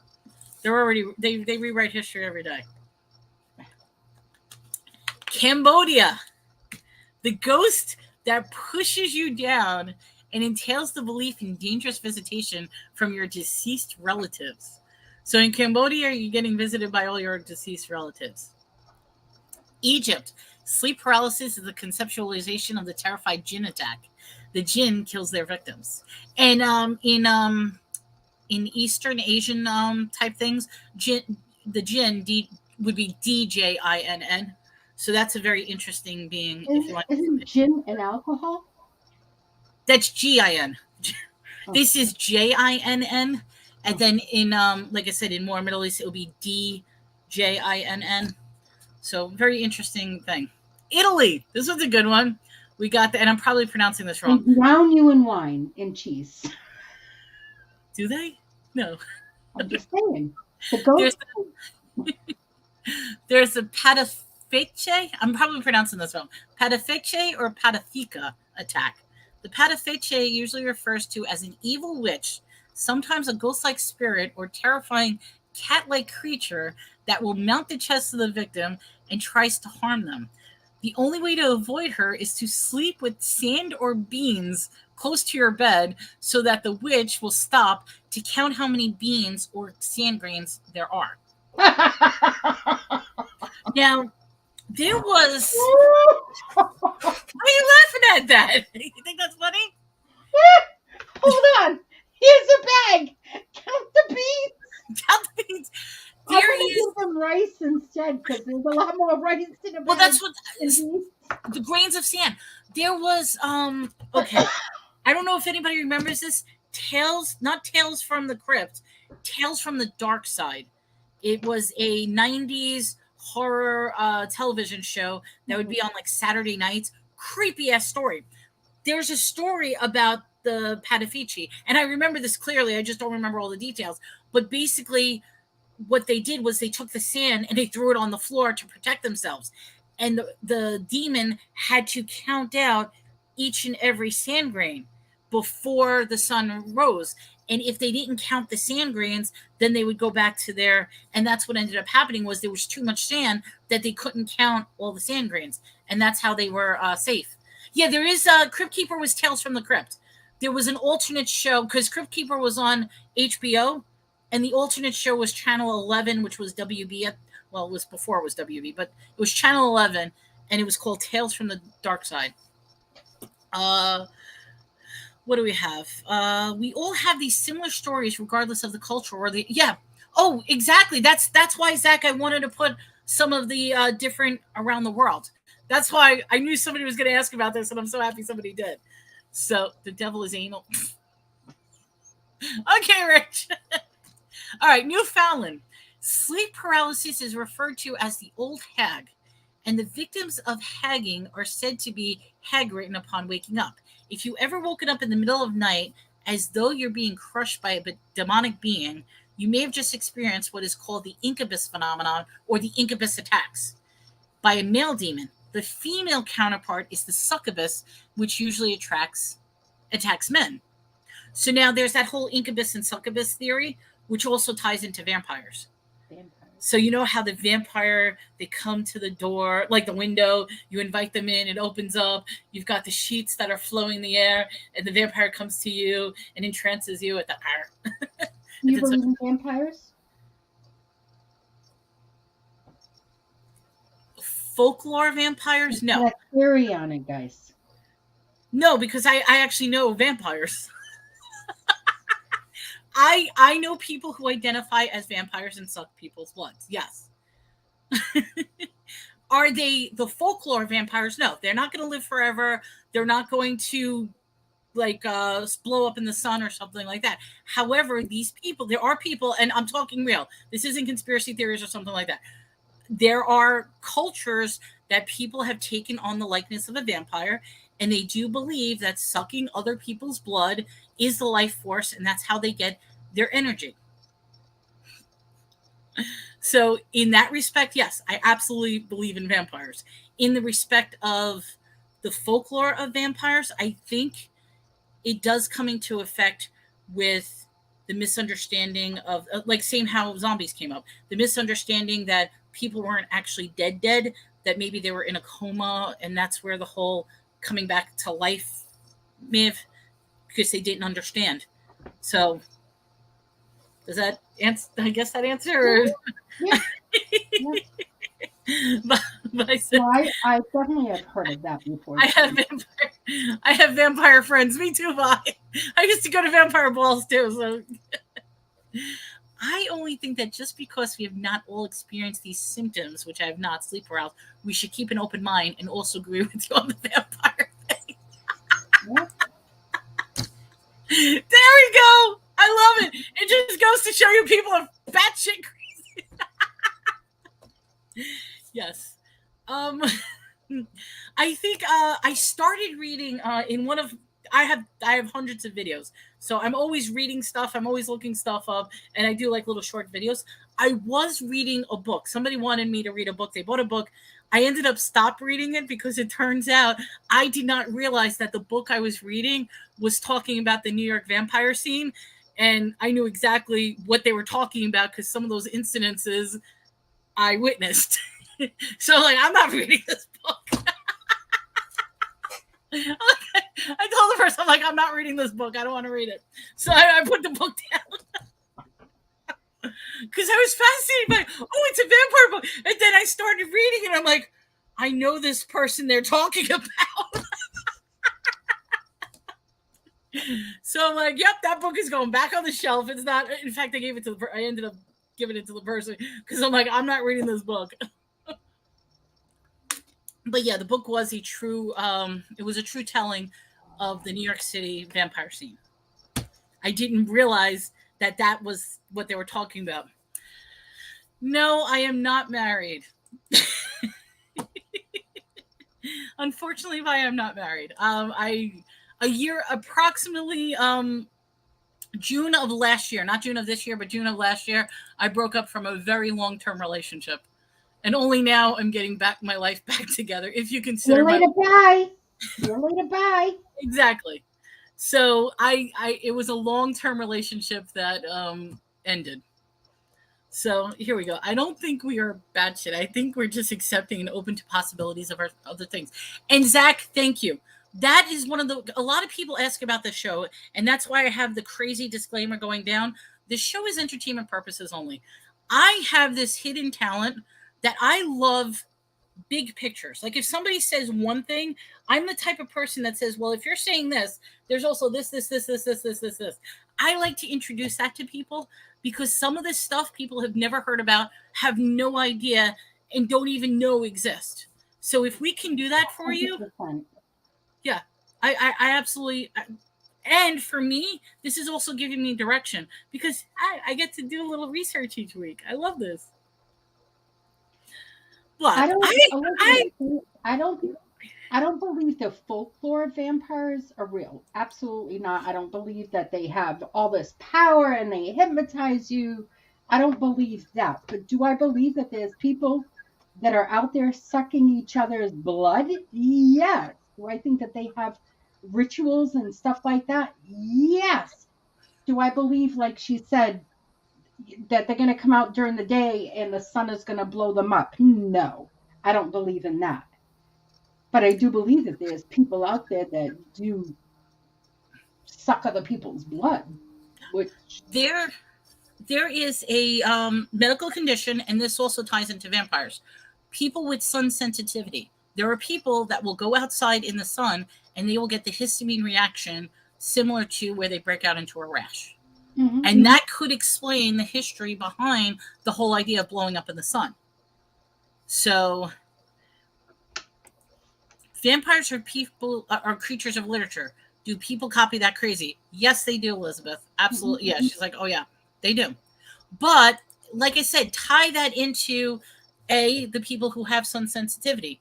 B, tied into the fact that there are people who really believe that they will derive energy from the blood of another.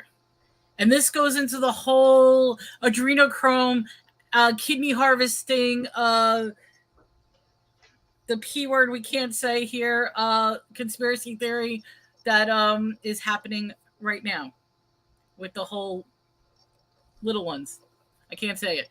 But yeah, energy harvesting. And I do believe in energetic vampires.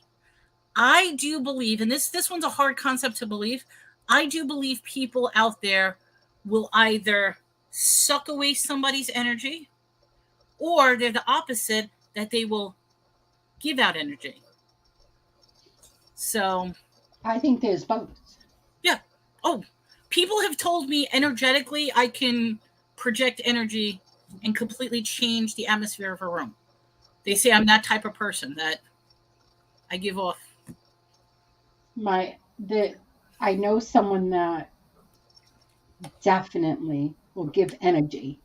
And then I know other people that will suck the energy right out of you. Yes.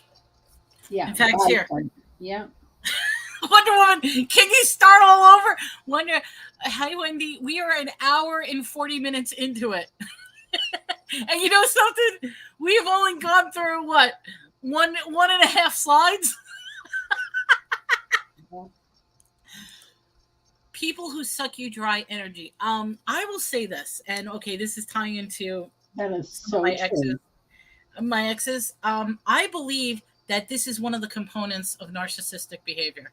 Is that a narcissist will attach themselves to somebody that they could suck their energy and life force out of them, completely destroying them and gaining that narcissistic high that they have, that they could destroy another person. Yep, there we go. Wonder Woman said it even before I said it. Yeah. The best way to shut down a narcissistic person is telling them no and walking away. That is the best way.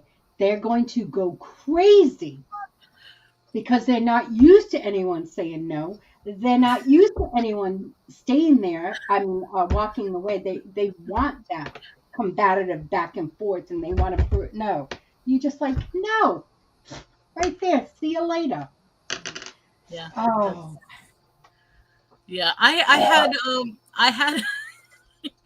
had a very what can I say? I'm going to say it this way. I had a melt. For those of you, some of you know, some of you don't. I had a meltdown last week. It was a bad meltdown. And basically my meltdown came from the fact that I ended up finding my ex's personal writings and read them for the first time in over 15 years about how he viewed me. And aside from how he viewed me, also about how he tried to attempt to kill me.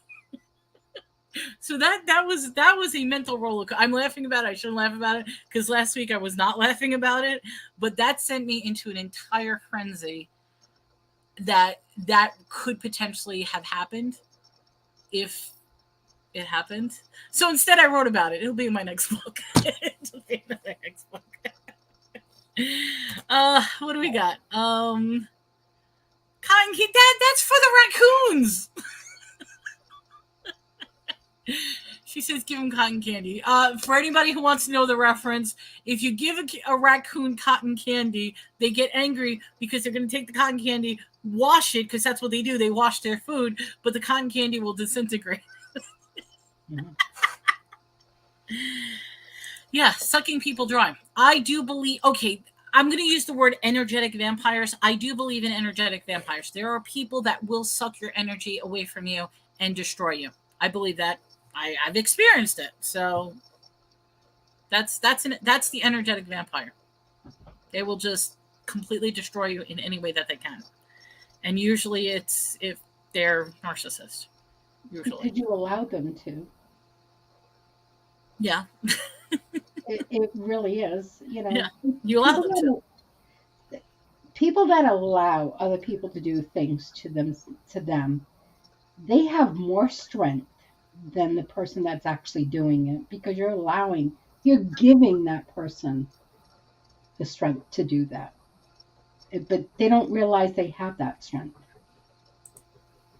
It usually makes them feel better or build their self-esteem. Correct.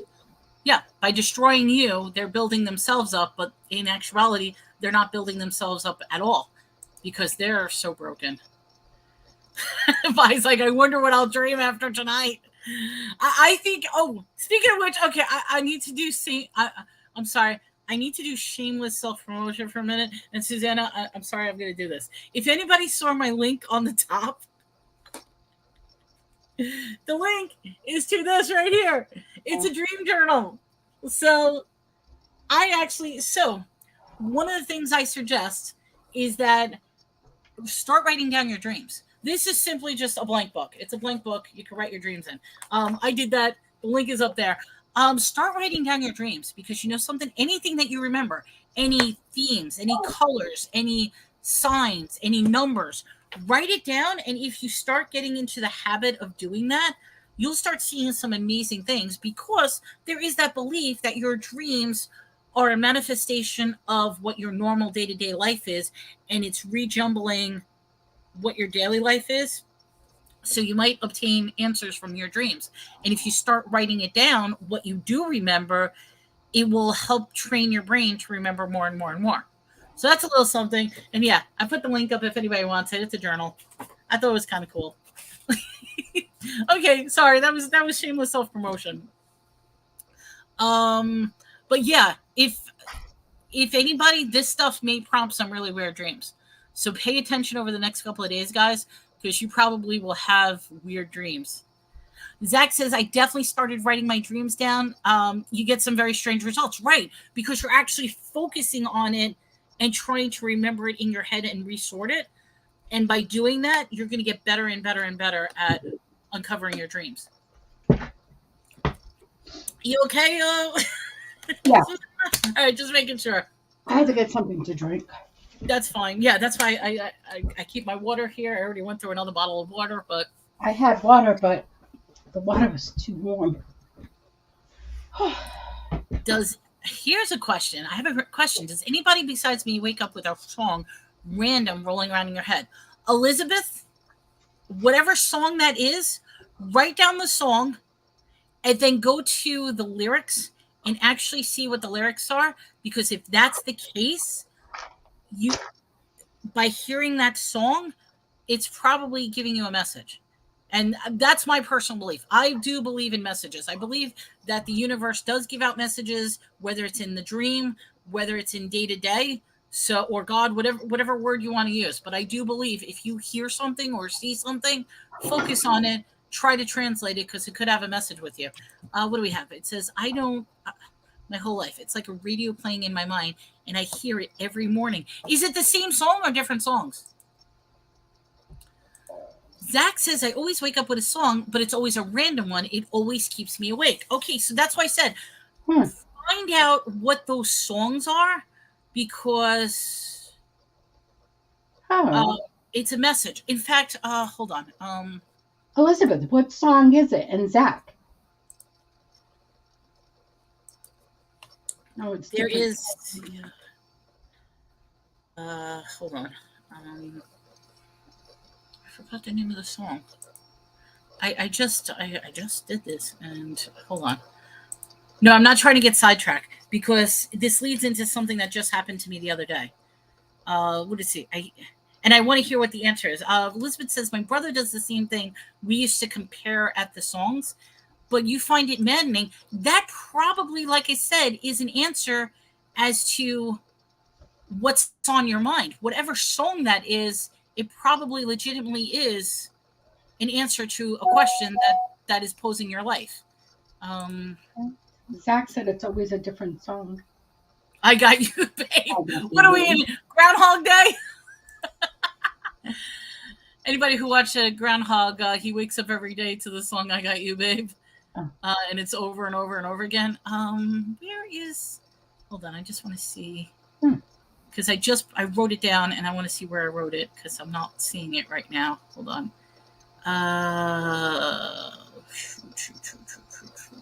You know what this means? This means I write way too much. Okay, Dressed in Black. I want to make mention to this, because this is an interesting song. I like Sia. So if anybody likes, I'm just going to do this. Sia, Dressed in Black, just to write it down. Okay. Sia is one of those people that I have trouble understanding her accent. So when she sings, I love her songs, but when she sings, I have trouble understanding her accent. So her song Dressed in Black, I've heard so many times, but I never actually listened to the words. The other day, I actually took the lyrics and I thought, oh my God, this song completely blew my mind. And the reason that I'm mentioning this, Elizabeth, is because that's the song that came up with me in a dream. And then when I saw what the lyrics were, it gave me my answer that I needed. I'm not telling you what my answer was, but that gave me my answer. I'm going to wake up to I Got You, babe. You know what that means? You're going to be stuck in a time loop with Groundhog Day over and over and over. I got you, babe. Today it was Josh Groban and Kelly singing That's All I Ask from Beauty and the Beast. Wait, is that Beauty? All I Ask is Phantom of the Opera, right? Or is there Beauty and the Beast? That's all I ask of you. Do, do, do, do, do. No more talk of darkness. Is that the right song or is it a different song? I had Motown once a week. It was all Motown songs. Here we go. What wakes me up and keeps me awake is I find myself singing them underneath my breath. So, you know something? You have attuned your top. That's your grounding thing, your reality check.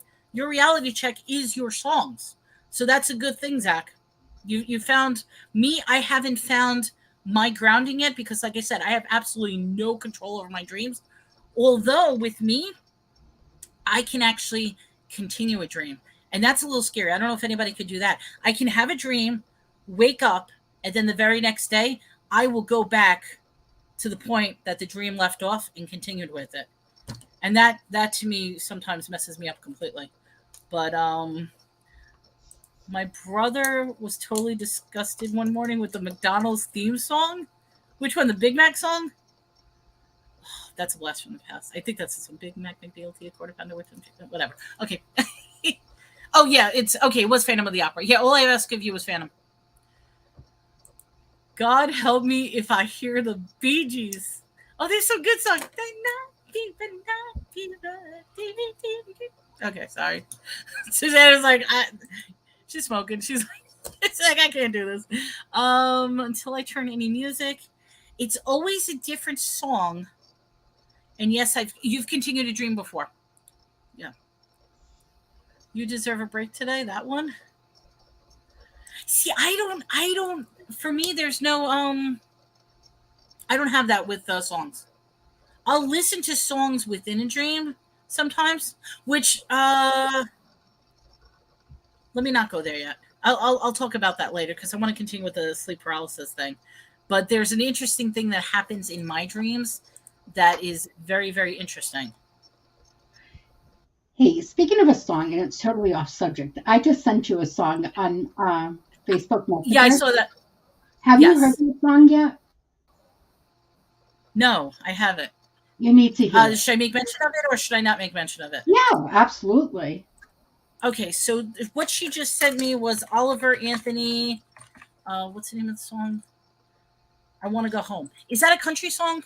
Wait, no, hold on. Was that the right song? Oliver Anthony, I Want to Go Home? No, it's not that one. I'm sorry. Oh, okay. No, it is Oliver Anthony, but it's not that song. Hold on. I need to get the right song. Sorry. McDonald's theme song. You deserve a break today at McDonald's. That's the one. Okay, how come I don't know that theme song? The McDonald's theme song is the menu song I know, which was actually a contest that they put on a record, and if you had the whole record, you were a winner. And okay, blast from the past: Big Mac, McDLT, quarter pounder with some cheese, filet fish, hamburger, cheeseburger, McNuggets, Stacy, golden french fry, regular large size salad, garden chicken salad, big breakfast, egg McMuffin, hot cakes, maybe biscuit, bacon, egg and cheese, and sauces. I mean, I could go on and on. I'm not going to go on, but that's like one of those locked away memories that are deep in your head, and it's like, where the hell did that come from? Okay, Oliver Anthony, Rich Men of North Richmond. Okay, I heard of this song. Yes, I heard this one. Rich Man North of Richmond. Okay, so why are we talking about this one? What's the reference? You woke up with this, or no? You were just talking about songs, and I listened to this song the other day because someone told me to listen to it, and this song it hits home. Oh, it hits home. Yes. Holy moly, it hits home. I know. I always get off the subject. Oh, no. It's good that you brought it. I just want to know if that was a song that you heard in your dream. Can you play it? Oh, copyright strike. I don't want to get the copyright strike. Oh. Okay. I'll put, you know what I'll do? Yeah, I got to be careful. A lot of things said in the show, I've got to be careful because YouTube has been ripping apart these shows. I already had to take a couple of shows and make them adult. So what I do is after every show, I check what YouTube does with the content thing, and I adjust as need be. So definitely, I know for a fact I cannot play that song because the copyright on that. But definitely, guys, Richmond of Richmond, check that. Did I put that right? Wait a minute. It's Rich Men of North Richmond. That's the name of the song. Rich Men of North Richmond. Very, very powerful song.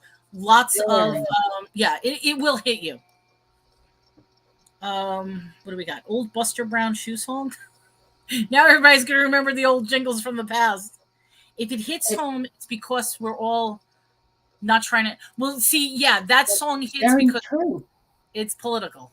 It is political, but if it doesn't matter which side that you think you may be on, it hits home for everyone.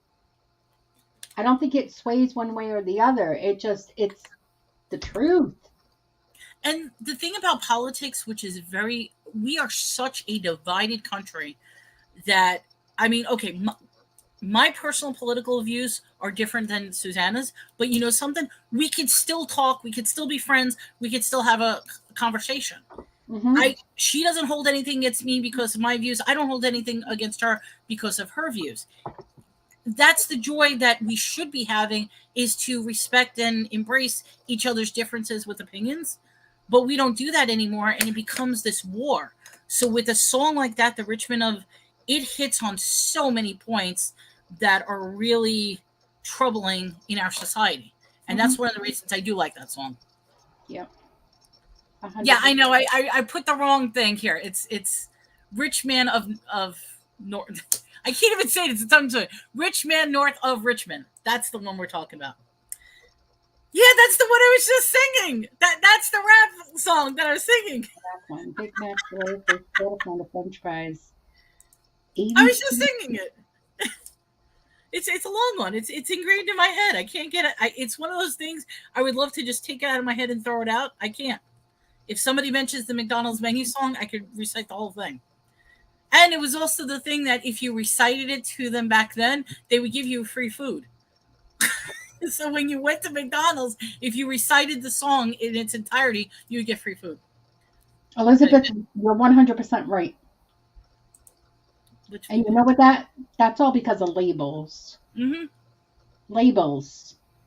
My personal political view is that there should never be just two parties. I mean, I know there's other parties, but our country should not be divided on just two parties, because there's so many other issues that are, with the exception of what the two parties believe. But that's just my belief. Because ultimately, we're all trying to get to the same goal. Yeah. That's what we're trying to do, is all trying to get to the same goal. But we're going two separate ways about it, and it's crazy. It's sad. And I mean, what's extremely hard is particularly, and that's why I try to keep that disclaimer. I know, you know what it is, I know you don't actually read the disclaimer at the bottom, but I have to stress that during these shows, and like I said, this is only our fourth show, we have brought up such controversial topics of extreme beliefs. And some people have gotten angry with us. I've gotten some hate mail. I've also gotten some love mail. Mm-hmm. And I've gotten some waggle at the fingers from YouTube just for talking about a topic. I mean, I'm not preaching. I'm not saying that this is what it is. All we're doing is saying, okay, here are some beliefs that people believe in. You determine your own belief, what you think, what happened. It's neither right nor wrong, but this is what's out there. And you know something? People will still try to destroy it. Only the same. Yes, Rich. That's the ultimate. But you know something? Death in itself, we don't know what happens afterwards. We tried talking about that, but my goal is to be a size 5 and enjoy all the parties. I don't want to be a size 5. I love you. I love Wendy. Speaking of which, Wendy will be on the show on Monday. Yeah. Monday and Wednesday. Monday, Tuesday, Wednesday. Wendy's one of my partners in crime on Saturday. All right. If you think this is good, if you keep going, this will get big. Just saying. Zach, actually, like I said, since this has only been the 4th show, we've gotten some great feedback. So it's been good. It really has. And originally, the idea was we were only going to do a 1-hour show. These shows have been ending like 4 hours. So I officially made this like my Thursday morning day off, because after the show, I'm like, I'm not doing any auctions ever again on Thursday. This is my focus for Thursday, and then I can have a day off after this. That's how I look at it, because this is fun. This is fun. I enjoy this more than I enjoy the auctions. I love the, but you know what I mean? I have more fun with this because I can actually, and I get to see Susanna's reactions when I say something. It's like, what? You mean you like me? Yes, Susanna, I do. I love this. What do we got? And I don't think anyone here has gotten mad. Not exactly, Elizabeth, but yeah. We all people have made it fashionable. I wish I would say that people didn't get mad, but yeah, people did get mad. Apples went to go take a shower, Rich. Apples. Did Apple get stuck in the drain? Yeah, it's not. Zach even says 1 hour is not a lot. And like I said, for me, I love these discussions because what we do is we pick a topic, which we are going to pick a topic for next week, and we leave it up to the audience. And then I get to do my research, and then I'd be like, "Oh, look what I found! Look what I found!" And then she sends it to me, and she's like, "Check this out." And again, like Wendy! Oh no! I said I love it. That is not true. You know my heart is with everyone. What? You can say it. I don't feel bad if you say it. That I love when people love other people. That's okay. That's what I love. That's what I want. You can just say, "No, Wendy, I love you more and I appreciate you more." You got to do the love and then the hugs and then the... Yeah, and then when you say that, I'm going like this. Then she disappears. She completely disappears. That's not true. All right, so back to sleep paralysis demons. Yes, Zach. Okay, Zach says, I have many crazy stories as far as spiritual. I'm sure anyone can sense that already, and we encourage them. I mean, if something comes up while we're talking, throw it in the chat. I would love to hear. Do I get a prize? Do I get a prize for picking this topic like package? Rich, I will send out your package. Yes, I have your package. It's sitting on the side. I can send it out tomorrow. How do you have Rich's package? From stuff he bought for me. Oh, that type of package. I was a little bad with sending stuff out this week, okay? But yes, Rich, I have your package. I have a couple of people's packages. Elizabeth, what's that? For? Susana? I don't know what she... I don't know. Here, Susana, you're going to switch to non-filter cigarettes after this. All right. Let's go back to dreams. Because the next one we got stuck on vampires. I love that. Alien abduction theory. Okay, so everybody... alien abductions, no. You don't want to deal with that one? All right, so we already had our alien show. We discussed a little bit about alien abductions, but what is the number one thing that people who believe that they were abducted by aliens, the number one thing is the sleep paralysis. They will literally say that they are on the table with the gray aliens being anally probed, and there's sleep paralysis. Do you think maybe the doctor that does colonoscopies, he's an alien? Maybe. You don't have a theory for that? Well, okay, I do See, I knew it. I knew it. She was okay, here's my question, and this is going to be a sensitive question, which I'm sorry to bring this up. But my mother bugs me all the time that she wants me to go to doctors for various reasons. Mm-hmm. And I say to her, what's the point in going to the doctor? They are going to diagnose me with something, okay? So if they diagnose me with something, that means they're going to say this, and whatever, okay? And her philosophy is like, yeah, but if they diagnose, then they could fix the situation. And I'm like, yes, but from my perspective, anything that I've had an issue with, they did not fix the situation. They made me worse. So going to doctors for me personally, and I'm not saying for everything, going to doctors for me worse actually exasperated the conditions that I were facing. And then the treatments that they gave me were even worse than what the symptoms that I had to begin with. So I turned to more holistic, natural, and stress-free ways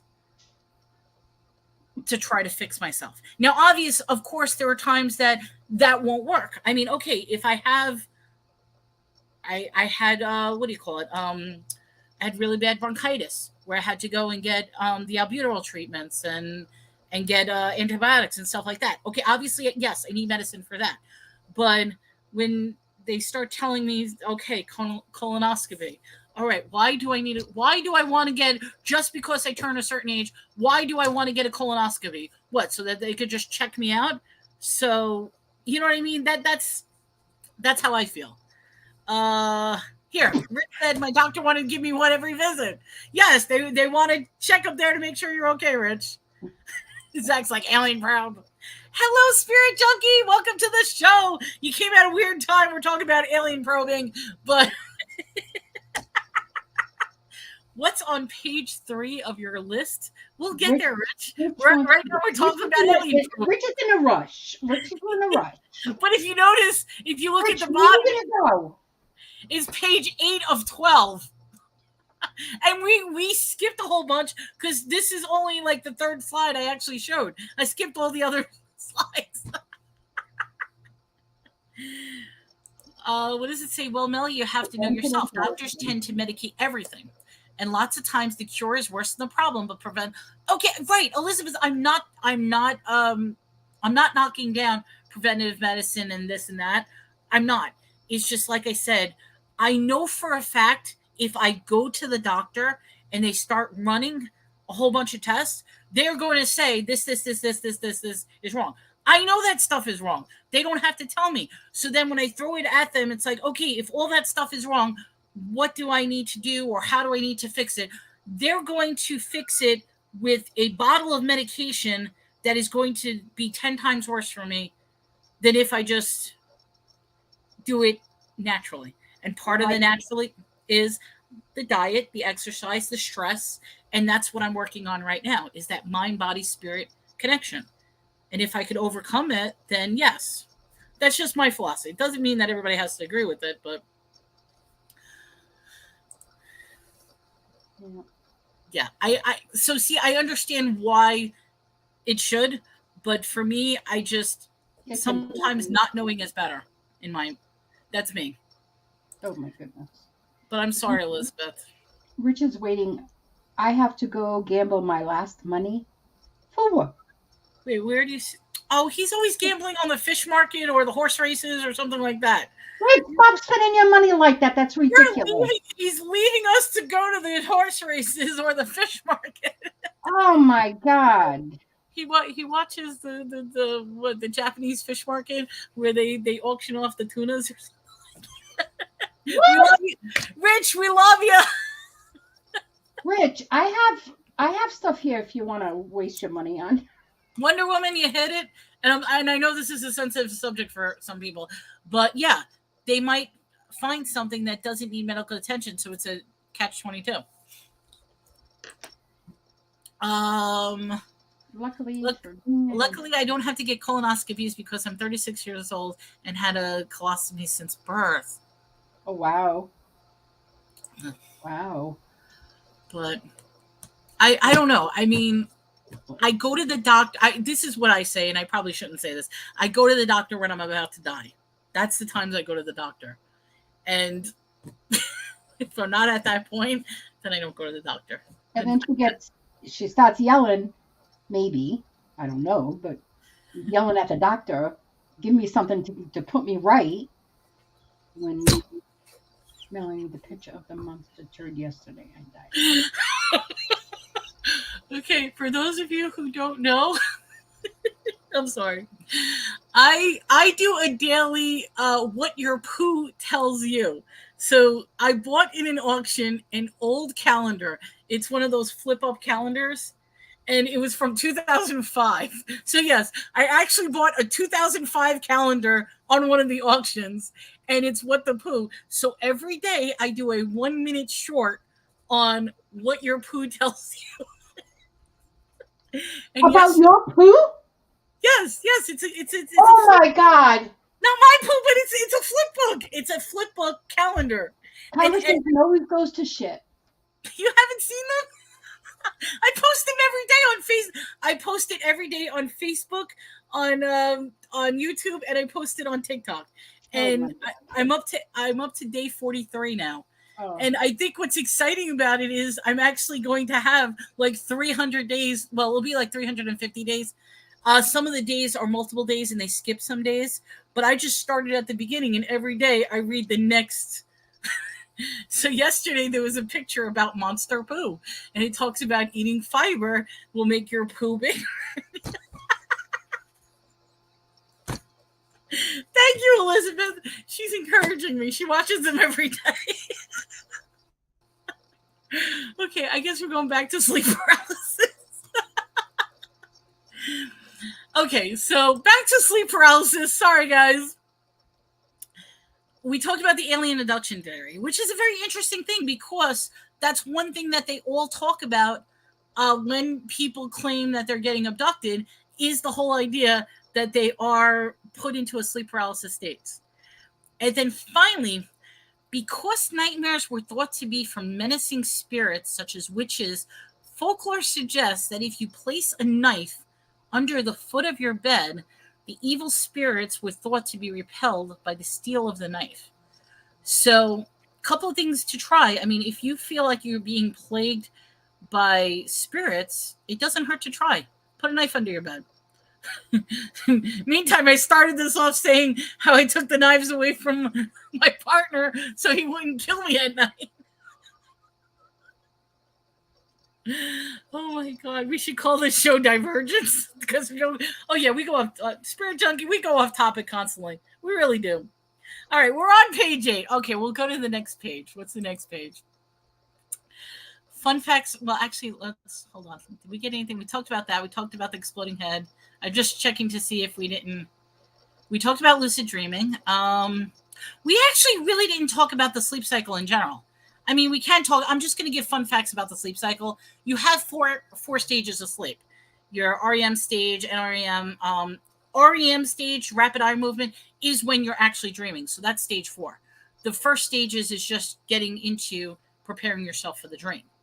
So a lot of these issues, and I just realized, Spirit, I'm going to blue you too. There you go. You're going to be blue. I wasn't paying attention to the YouTube chat. I was paying attention to the other one. When you get to each stage, all those sleep problems generally happen in stage 4. So when we were talking about the restless leg syndrome, when you're talking about the I get bonus points for putting you to sleep. And your dreams usually occur 90 minutes. So there is that rhythm each night. So for people who wake up a lot, if you check the time, generally speaking, you're waking up every 90 minutes. And it's true. For me, it's absolutely true. So like if you have to go to the bathroom during the night, if you're a type that's like frequent urination or something like that, check the actual time. You'll notice that roughly 90 minutes has passed. Not I would be the one, but you're still hung up on Apple. Apple is gone. No. Apple Watch. Oh, Apple Watch. I thought you were talking about Apple Martini. I'm like, Apple Martini's taking a shower and doing her day. Okay. Definitely. I agree with you there. Okay, Rich, I'm sorry. I misunderstood what you're trying to say. Okay, so you're talking about the Apple Watch, which does tell you what state. Yeah, because it does your heart rate. It does your. I think it's. Does it do the oxygen levels as well at this point? Yeah, I think it does your oxygen levels, and yeah, it'll tell you. It keeps track of how restless your body is at night. I don't have the watch either. Yeah, Spirit Junkie says I don't have the watch. Zach says, I have fallen asleep and had a dream within 15 minutes. Yes, I have. Yeah. I mentioned this, and lately it's not happening, but me normally, I'm the type that could go to sleep in about 3 seconds. It is freaky. So if I say I'm going to go to sleep, I literally can walk to my bed and say, okay, I'm going to sleep, lay down, put my head to the pillow, and then I'm dead asleep completely. and then I'm gone. You can't wake me up. I have to wake up naturally. And I'll wake up naturally either by the urge to have to go to the bathroom, or I wake up naturally because something happened in a dream or something. But I'm one of those weird people that can instantly fall asleep. At what point do I dream? I don't know, because like I said, I'm the star of my own show in this epic dream battle of colors and sounds and something bothered me, and I'm gonna pull this up, and I'm gonna get to my slide. Let me skip because I spoke fun facts about dreams. Okay, this one right here bothers the hell out of me. Okay, very first one, and I'll tell you why it bothers me, because I was talking to somebody the other day, and the question, we were talking about dreams, which I think was amazing. And the question, mommy's in the house. Hello, mommy. I was talking about with somebody this the other day, and the question they asked me is, do you see numbers? Because I was talking about how I was having a dream, and I specifically was writing down specific numbers and specific words. And they said, wait a minute, you see numbers and you can write? And I'm like, yeah. It didn't dawn on me, and that's why I'm worried about this, because I just found this out this morning. I did not know this, but apparently we cannot read, write, or speak while dreaming. There's the part of the human brain that is responsible for language interpretation, and it's much less active when we are asleep. For instance, some people that they communicate or talking in their dreams, but in general, they don't hear sounds or hear anybody talking. The same happens in reading and writing, or even telling time, which I mentioned. If you really want to mess up your dream, just ask the person in your dream, what time is it? People only get the main idea of the dream, but as a whole, reading words or even telling the exact time is nearly impossible. Okay, I want to know, can anybody read, write, hear things, tell time, or do any of this in their dream? I find that fascinating, because I can do all those things. I could read, I see things, I can hear things, I feel things. Like I said, I'm literally in my own little world in my dream. Everything is. Wait a minute, are you daydreaming? No, I'm actually dreaming. Daydreaming is another topic. I'll talk about daydreaming in a minute. But no, this is actually at night. And that's why there are times I wake up that I need to determine if what I just experienced was real or not. Zach says, I never see numbers. Okay. Rich sees the winning numbers of horses, and then I bet on them and lose. So you know something, Rich? Bet on the opposite horse, and maybe you'll get a winner on that. Zach says, definitely hear things and see things, but not necessarily feel things. Spirit never thought about this. Oh, Elizabeth, have a good one. Take care. Elizabeth. And then Rich says, I always dream about work from years ago. Okay. Yeah. So what do you think? Do you, like you said, you don't see numbers. Do you see words? No. Like billboard signs or anything like that? Not that I remember, no. That's a big one I see. It's all like, if I'm dreaming of driving, I constantly see billboard signs throughout my dream. And now that we're talking about this, I think I'm going to take my own advice and take my own book and start writing this down, because maybe this might be an opening to some really weird stuff going on in my head. If not, it's more inspiration to write in my story. Which, if anybody wants to know my progression, I just started my book like 45 days ago, and I'm already up to 79 and 110. I always do my books in 110 increments, so I'll finish. I want to finish. I would love to finish it this weekend. Wouldn't it be funny if I finish it? No, I got stuff to do this weekend. I do see words and stuff like that. Yeah, if anybody, think about this the next time you dream. Try to focus on A, controlling your dreams. B, what do you actually see? Do you see, hear, touch, smell? Can you smell things from your dreams? That's an interesting thing. Not many people remember their dreams. Usually people remember the last few minutes of their dreams, but not the total What about reoccurring dreams? Sex, violence. I'm plagued by that. I have reoccurring dreams constantly. Same theme over and over and over. And then, like I said, for me, the scary thing is going back to a dream and continuing off where you left off. That happens to me all the time. Like, and it could be either the same night or it could be a different day. I'll end a dream, and then when I go back, it goes right back to the same point that I was at, and then it continues from there. So, which is that doesn't happen with you? No, not picking up where I left off. No. Again, I don't remember a lot of my dreams. Like I probably, the last one I remember was sometime last week, I believe. Or, well, no, Saturday. So it was Saturday. Do people tend to? Yeah, I hate that it covers your face. I feel bad when I put it up, it covers your face. I got to next time change around the theme and push us up a little bit, because I could change the thing. But I don't want to play with it right now. Do you see yourself in a dream, or only what your eyes see? Once again, Rich, that talks about reflections. If anybody can control their dream, try to look in a mirror, try to look in a like reflective pool of water, or even through like reflective glass. And they said people can't do that. I personally, and this is real time, I have an aversion to mirrors, so I don't even think about looking at a mirror in my dreams. You know what I mean? That's not even something that will even come up in my dreams. I hate looking at myself. The only time I look at myself is when I'm like, you know what? This right here is a mirror. That's why, if anybody wonders, I don't look at you directly. I actually look at myself.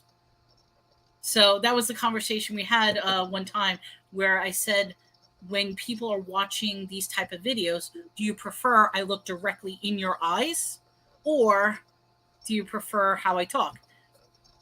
I look at myself. Okay, wait. Zach says, I see what my eyes see. How about you, Susanna? Do you see? I think you said you're detached from yourself. Yeah. Like, do you see through your eyes, or do you see as if? No, I see through my eyes. Like I'm watching. I'm in the dream. Okay. Do you know what I mean? Like, I don't see myself in the dream. Okay, so so you're actually looking through your own eyes then. Okay. Through my own eyes, yeah. Are you a participant or strictly a observer? Observer. Okay, and I'm throwing the same question out to everybody else. When you're in your dream, are you looking out, just observing, and the whole dream is going before you? Or are you actually the main character and it's you in the dream and you're the one that's interacting? Me, I'm the main character interacting with everybody else. I'm seeing through my own eyes, but I'm also experiencing through myself. And like I said, we're not knocking anything down. This is just information. I'm just trying to see what other different perspectives there are. So, yeah, no, I'm an observer. I just observe. well, Rich, that's the whole.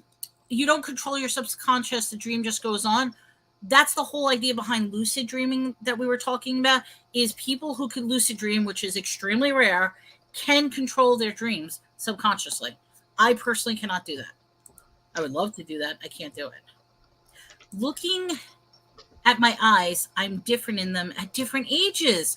That's an interesting thing. Do you envision yourself at different age, different time, different?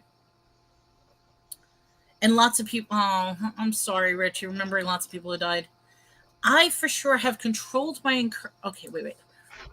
I've controlled my recurring dreams and actually changed them by making different decisions in my dream. So you have controlled them. Okay, so yeah. Okay. Can I ask a question here? Oh, I'm sorry. How do people control their own dreams? Wait. How do you do that? I don't know. I've never done it. How is that? How? Like, I mean, the idea is looking up lucid dreaming. Here. Lucid dreaming. You are aware that you're in a dream. You are in control of the dream. It occurs during your REM sleep or in between when you're just about to go into REM sleep. Physically, and this is interesting, I should point out, physically, people who have lucid dreams, their frontal cortex is bigger than with people who lucid dream. Wait, no, I'm sorry. Lucid dreamers, their frontal cortex is actually bigger. And then we talk about reality testing. I'm sorry? I have a very small one. I must have a small one too, because I don't lucid dream. No, Mel, that's a good thing. It keeps their memory alive. Okay, so that's a good thing. I'm that he remembers the people who died. Yeah, so because lucid dreamers have bigger frontal cortexes, that could bring a whole interesting psychological debate on the differences with people with smaller ones. Not that it's good or bad. I'm not saying good or bad, but it's just physically there is a difference for people who can lucid dream. And I find that fascinating. If you're controlling dreams, it's just the path in the dream. That's interesting. I mean, there's the whole theory behind dreaming that dreams will take all the information from our reality, jumble it up in a way that we can understand. So this way we process and have the answers we need in order to function in regular reality. That's the whole point. Because obviously, if people don't dream, like I forget which movie it is where people just stop dreaming completely. You will die if you cannot dream. Your mind needs to dream. It needs that process of dreaming, and it needs that process of sorting out the information. If you don't dream, we die. And that's not a conspiracy theory. That's the truth. You have to dream. I've never practiced lucid dreaming, but I've been able to make other changes in my recurring dreams when I change the outcome of the dream. I would love to learn how to do that. I have no idea how to do that. Like, how do you change an outcome of the dream? I mean, maybe it was supposed to be there from the beginning, that dream. How do you know it's changed? Different processes. I would love to I want to do that. I think of Nightmare on Elm Street. Like, you just have the battle with Freddy Krueger and the whole dream thing. And I mean, that's why people have glorified dreaming as well, because we don't know the truth of dreams. We don't know what's happening. But oh, this is fascinating. Let me go back to here. Wait. Okay, we'll go back to the... Do you see that I got my whoopee? I got my blanket because you're gonna need to snuggle up. I'm snuggling up there. All right, so that first fact that I put down about reading, writing, or speaking while dreaming, to me is so fascinating, because from what they're saying is chemically I'm not supposed to be able to do this, but yet I am doing it. And I'm wondering if that's the reason why I have a bunch of ass problems at times. Okay, 12% of people dream in black and white. I'm full colored. Full color. You likely only dream about faces that you've already seen in person or on TV. I'm going to disagree with that on my part. Yeah. I see totally complete strangers that I have no idea who the hell they are. I do. Mm-hmm. But there's a but, and I've noticed something with myself, and I didn't realize it until not recently, but it's something that I overlooked. And that is the fact with me, I genuinely have problems interpreting changes in people. So, for example, I'm going to just give you an example, and it's not really, but let's just say Susana decided to cut her hair and dye it. I probably... Oh my God! What? Why are you saying that? I'm saying that because I would never notice if you did it or not. Oh, because I'm actually doing it. Did you do it already, or you're no? I'm going to do it. I have no reason. I'm like, did you have a dream about me saying no? Don't do it. Okay, well, if you're doing a drastic change, like if you just come in with like purple hair or something, then I would realize it. But one of the worst questions that people could ask me is when they come up to me and be like, "What do you think?" And I'll be like, "What do I think of what?" And they're like, don't you notice? Notice what? Unless they tell me exactly what they did wrong, like what they did, I don't notice. I don't notice if they cut their hair. I don't notice. Can I ask you why? Why? Why don't I? I'm not just saying about hair. I'm just saying about general. Like if I don't know. And it makes me wonder because, something, okay, yes, I could do like a whole self-diagnosis because there is a condition where people will not determine the changes in faces. So for me, like, unless I know a person, to me, people overall are complete strangers to me because I don't remember, like, if I only met you once, I won't remember your face. I won't remember your name. Oh, wow. Yeah. And I know that sounds like kind of scary. I never realized that was an issue that I have. Never realized it until I started meeting people on a regular basis with intervals in between. And with those intervals in between of meeting people, I don't notice any changes. I don't notice anything. So it's like a perception. I will not notice changes that people make to themselves. No, all your buyers who don't put up with the photo. I want a refund. Breaking news, no comments required. And this ties into about the dream portion, because to me, unless I'm specifically dreaming about, say, my family or friends or something like that, to me, everybody in my dream is a complete stranger. I've never seen the people in my dreams before. I don't know who they are. They are complete strangers to me, unless I actually dream about, like I said, a specific person, which when I do dream of specific people in my life, I tend to pay attention to it. I think I'm freaking out Susana. No. Like all of a sudden, like you see it. Yeah. So that to me is. I'm just trying to wonder why. I don't know why either. I don't. I mean, it's just weird. I have problems distinguishing people's differences, faces. I don't know. Oh, okay. That's what you're saying in the breaking news. Indicted. Okay. Yeah. We're not to bring up politics, but we're going through the whole. Yeah, we know that. Somebody's getting impeached. Yes and no. There's always somebody getting impeached every day. So yeah, I know. Yes and no to answers that she wanted to go back to my previous. Wait. Yes, and to answer the question that she wanted to go back to. Oh, wait. Hold on. I'm sorry, Zach. Yeah. So I am conscious of my original dream and the outcome. I realize I'm dreaming, and in my state, I make the conscious decision to do something different.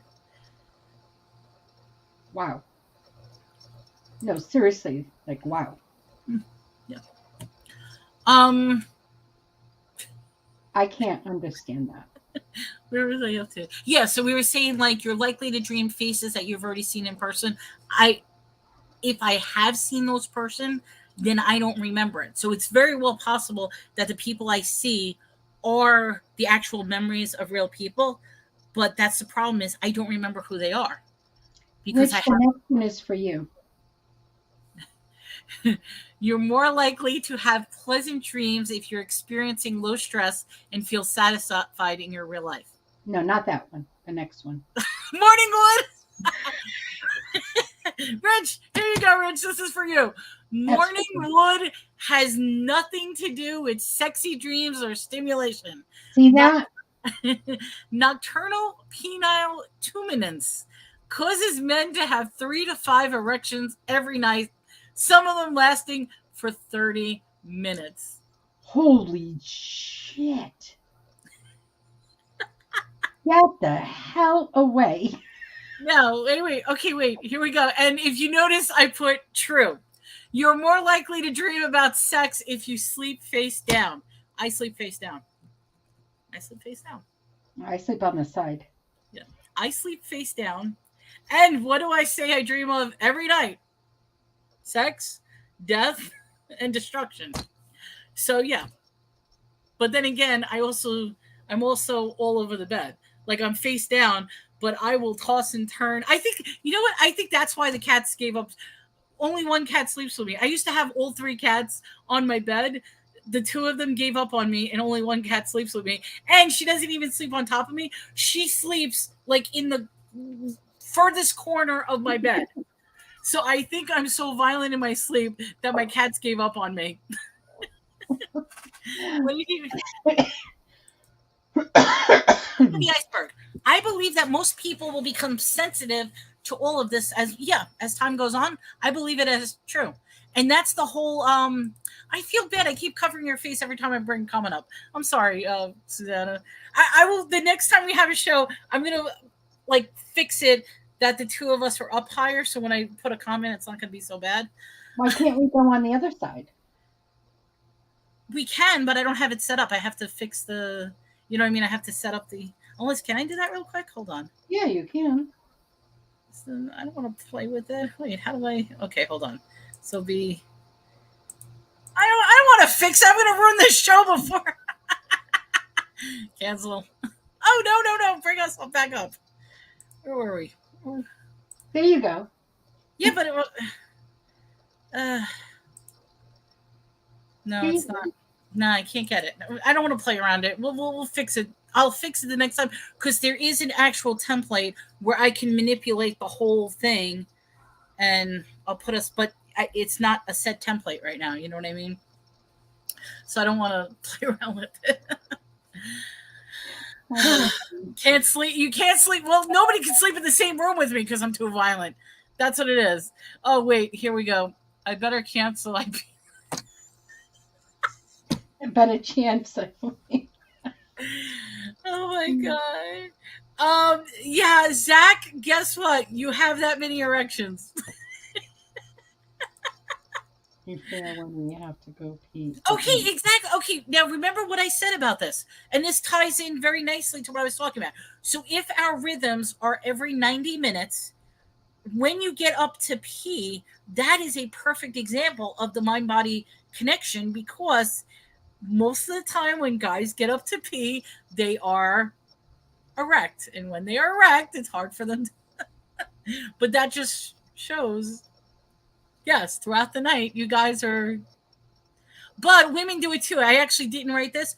Women are known to have orgasms during their sleep as well. So where you guys are having morning wood and erections, we're having orgasms throughout our sleep time too. Here we go. Sleep sex. Sleep sex, also called sexsomnia, is a sleep disorder. Much like sleepwalking, except instead of walking, a person engages in sexual behavior like masturbation or intercourse while they're sleeping.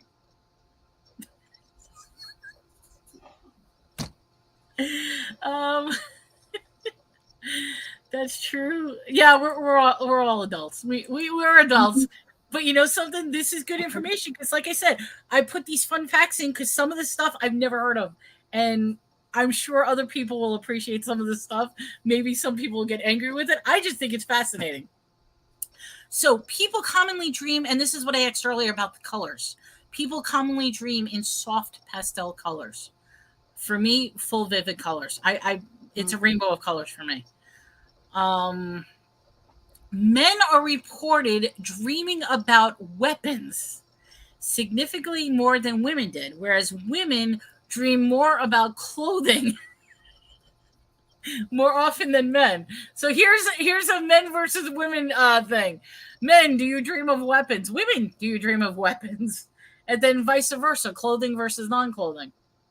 I don't think I've ever dreamed about weapons or clothing. If my mom's still here, yeah, she's still here. One of my famous stories is that in the middle of the night, I shot up, I start screaming, and I'm telling them to take the laser guns away from the kids because they're scaring the kids. So I was yelling about taking laser guns away from the kids. So in my dream, there was laser guns somewhere. I've never heard other than the succubus and the incubus. See, there we go, Zach. There's demons from all over the world.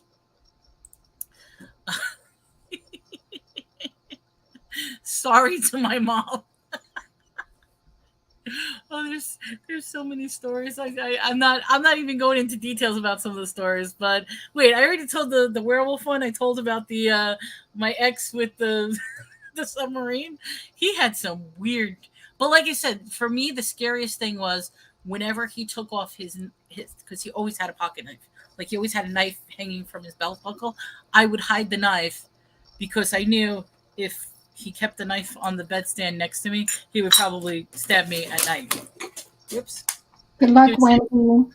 Good luck. Yes, Wendy, take care. Keep us posted. And go to the thrift store beforehand.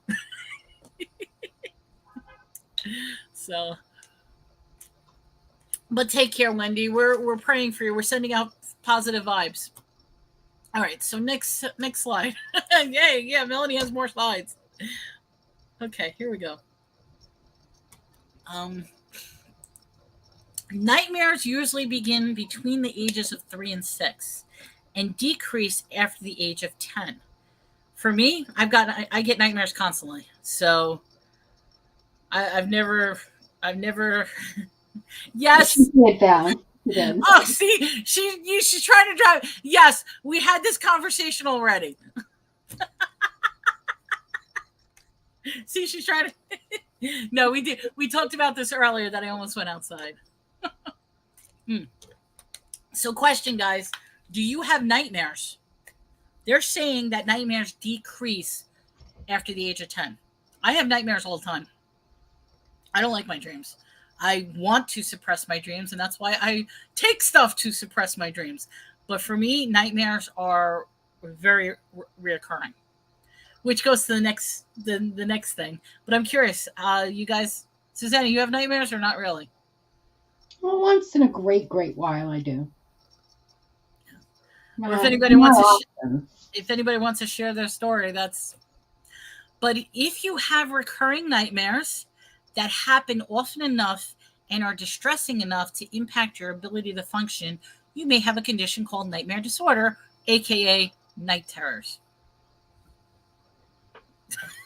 You do? I don't. It's never been diagnosed with me, but I sure as hell have recurring dreams. I do have nightmares constantly, and I told you, I'm the star in my own movie. Like I created like a whole universe that I'm in there. Everything, yeah. That's yeah. It's all about Mel. It's all about Mel. It's all funny. My world.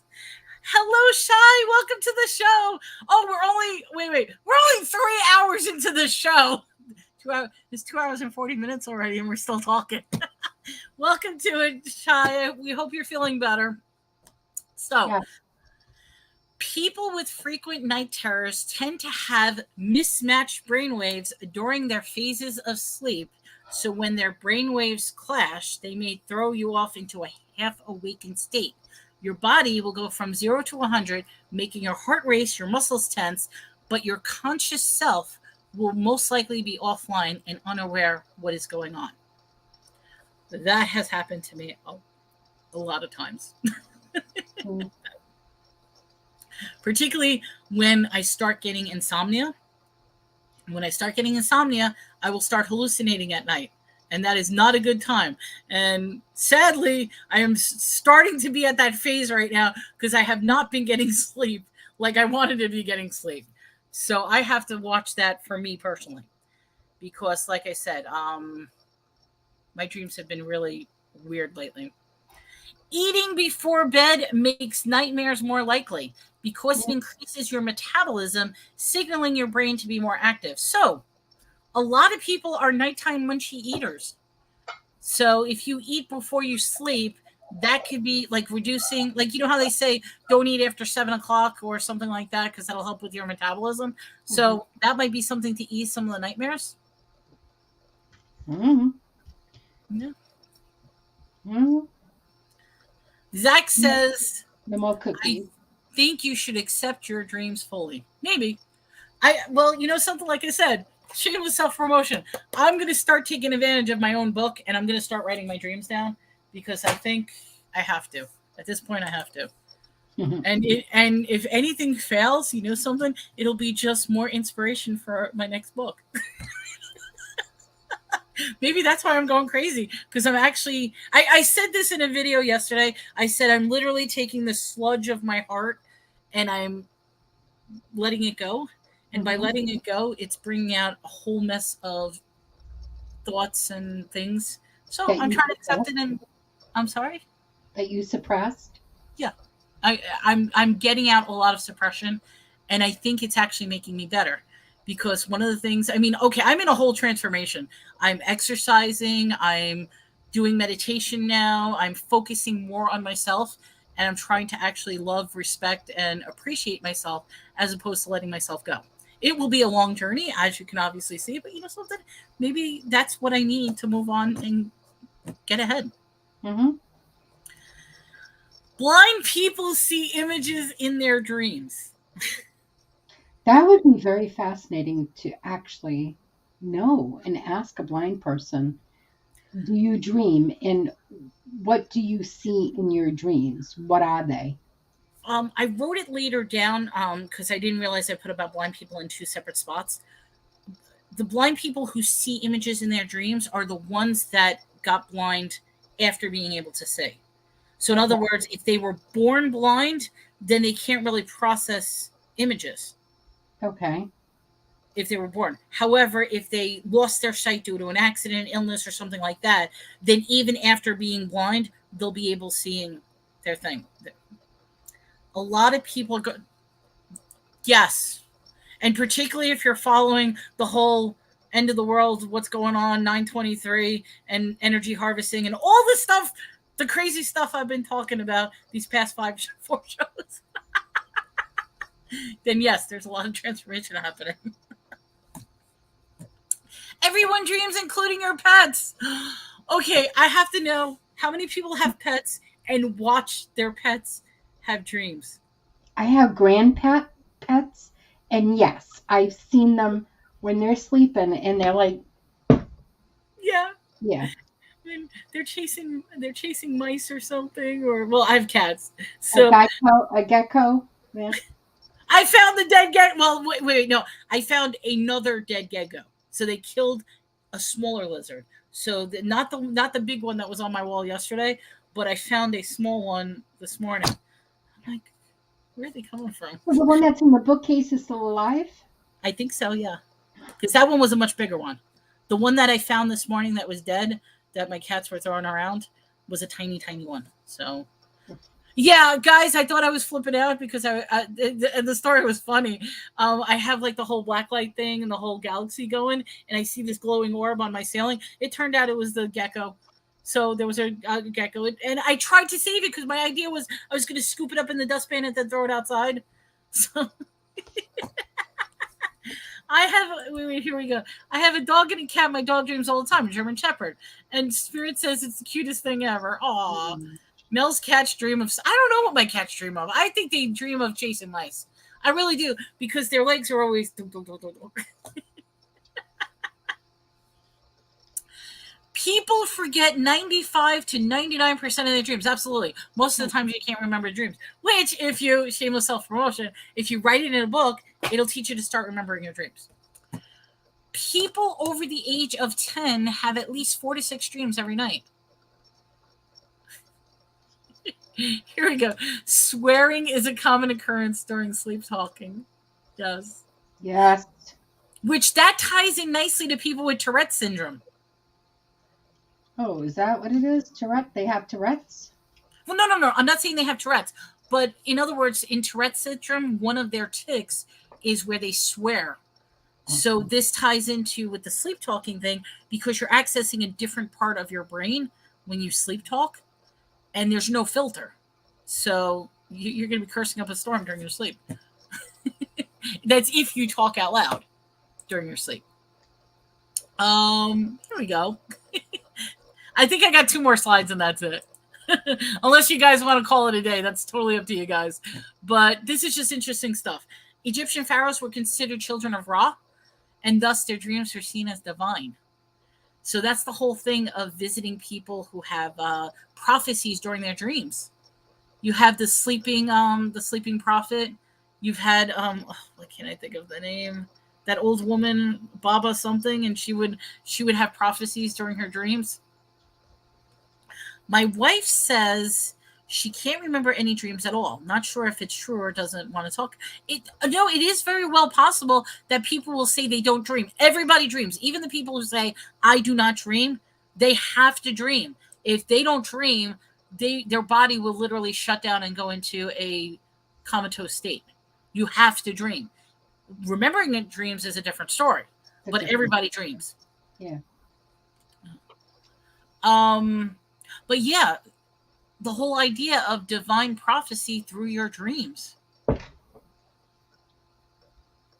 Can we all agree that dreams may be divine? Yeah, I would absolutely agree. I do believe that dreams are a message, whether it's a message strictly for you or a message for everybody else. That's a different story. But I do believe that it gives messages and it gives us the answers that we need. I really do. I do.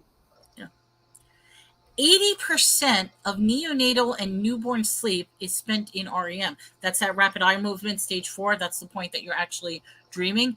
It suggests that babies are constantly dreaming. So that's an interesting thing about babies. The study of dreams is known as oniology. I don't know if I'm pronouncing that right, or one-earology, oniology. But basically it's Latin for dream and writing.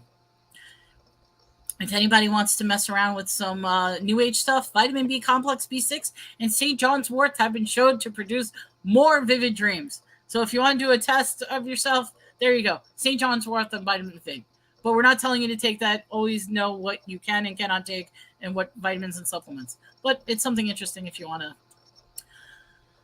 The Betty Papyrus, written in 1350 BC, discovered in Thebes, is the oldest dream dictionary existing today. It describes special dream interpreting priests called masters of the secret things, or the learned ones, in the magic library. Now, obviously, there are books upon books upon books of interpreting dreams. We haven't even discussed dream interpretation today at all. We're talking about everything else besides that. But I do believe when it comes to dreams, look behind the symbolism between it. Oh, she's writing it down. So it's the Betty Papyrus. She disappeared. That's all right. I'm here. I'm not, I don't ever leave you. That's okay tonight. She's gone. Poof. Poof. But yes, there are books upon books about interpreting dreams, because what they basically say is that each symbolism may have an answer. So for example, if you dream about the dentist, they usually say that that's an underlying tooth condition that you might need, that's your body warning you that you need to go to the dentist if you dream of going to the dentist. If you dream of somebody dying, that usually represents change. If you dream about falling, it usually means you got to let go of something. So they have all these interpretations. There's thousands of books. There's thousands of things. We really didn't get to it today because a lot of it is basically repetitive, and a lot of it is interpretive based on your own perception. Yeah. And that goes back to the perception versus reality topic. Yeah, exactly. Yeah. Zach hit it on the nail. It's hard to determine the symbols behind dreams because each person is different. Absolutely. And how somebody interprets one thing can be like, okay, I had the most interesting discussion recently, and it really made me think about something. And you know something, it's a fairly simple topic. It really is. And that was the discussion of what is a friend. As crazy as a friend. What is a friend? Yes. It turned into a 3-hour discussion on what the meaning of friendship really is and how does a person determine what a friend is in their lives. And like I said, I'm not going to get into details of it, but I had to say that was a very eye-opening discussion. And it's really interesting about the words we use versus the definitions of what we determine. Because, I mean, you could go into the whole debate about friendship versus acquaintance you know what I mean, versus relationships. I mean, there's so many different ways to take it, but for me, that was an eye-opening question on what is the definition of a friend. So, what is the definition of a friend to you? I'm not going to answer that. No. No, because you know what?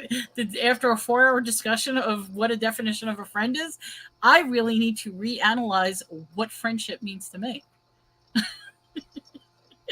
Mm-hmm. So, but yeah, I'm not going to. We all receive that in different ways. It's what we want and what we are looking for in a person. Just like love, we're all different. We need love in different ways to make us feel love. So yeah. So it was an eye-opening conversation for me, and that's why I mean I'm not going to say it because there's different. But the eye-opening conversation is how I define friends and who is a friend in my life. So I'm just going to leave it at that. It's interesting. Okay, so according to psychologists, oh wait, actually, before I say that, here we go. Someone who cares and loves you, what's the saying? Something thicker than blood. And yeah, that's true. We did not even to get into Freud or Jung on dreams at all. And that's very, very interesting. Sigmund Freud, he always had the whole sex idea. Everything relates back to the mother. But yeah, we could do an entire show on Sigmund Freud. right. Yeah. All right. So according to psychologists, and we push this aside, I'm sorry, daydreaming and dreams during sleep may be related, but different cognitive processes are involved between a daydream and sleeping. So now going back to your question about daydreaming, I do daydream a lot. And once again, when I daydream, I am the star of the show. I get lost in daydreams, and I think for me personally, daydreams is me processing so much information at the same time. If somebody hasn't noticed, I do that a lot. I overanalyze. So for me, daydreaming is running the various outcomes of a specific event and trying to come up with an answer quickly. Okay, so you take something, you tear it apart, and you put different scenarios in it to Yes. come up with. Okay. That's exactly how I knew you asked about daydreaming, but yes, that's what I do when I daydream. Unless it's a guided meditation daydream, like where if you're meditating and somebody's like, oh, imagine yourself on a beach, imagine the water, the waves, the sand. Now that to me is a guided meditation. I don't consider that daydreaming. Like I will visualize it, but I don't consider that daydreaming. Mm-hmm. You've never heard Sigmund Freud. Sigmund Freud, I could be spelling it wrong. He has a book called Interpretation of Dreams, which is basically one of the top psychological viewpoints of people who dream. And then his predecessor, why do I want to say Carl? Wait, what's his name? Carl Jung, I think it is. I'm just looking it up real quick. Sigmund Freud and Jung. Hold on. You would think I can. It's Jung. Carl Jung. It is Carl Jung. Okay, so where's my StreamYard? Okay. Carl Jung, Jung is the other one, which, like I said, he was the predecessor. So, what about ayahuasca? I don't know what that is. Ayahuasca? Let me look that up real quick. I don't know what that is. Oh, okay. You're familiar with it, but it looked different. So, yes, if anybody's interested, Sigmund Freud, Carl Jung, and that's with a J. I do not know what ayahuasca is. So, that's something I'm going to look up. Not necessarily right now. I just want to see ayahuasca. It's not even. All right. I'll have to look that up. I don't know what that is, but I'm the type that will write it down and look it up later on. Jordan Peterson covers this along with. Oh no, don't worry about it. What is it? IWOA. Okay. Jordan Peterson's a very, very interesting speaker. If anybody wants to look into him, I'm not going to get into it because some of his views are really out there, but he's an interesting person to follow. Let me not cover your face, Susanna. I'm sorry. I really feel bad. I feel bad every time. Oh. Mom says all smart people can't spell her. Well, I must be a genius. I can never spell either. I have to look everything up. I really do. So yeah. Okay, so daydreams. Yeah, for me daydreams is processing something that's on my mind. We talked about. Oh, go ahead. I'm sorry. But Rich did say it right. We're in control of our daydreams. We can control daydreams. I'm trying to think. Yeah, I guess that would be. Yeah, it would. Whoops, sorry. It would be controlling a daydream because yeah, I'm actually when I daydream, I'm literally thinking of a situation and running all the scenarios in my head. Which also goes back to the conversation we had last week in regards to people who do not have that verbal inner voice in their head.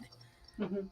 And there are people out there, whether you think so or not, there are genuine people out there who do not have an inner voice in their head. They do not see images. I know a few people personally that do not have an imagination. So in other words, if I say, imagine an apple and start describing that apple to me, they will not be able to do that.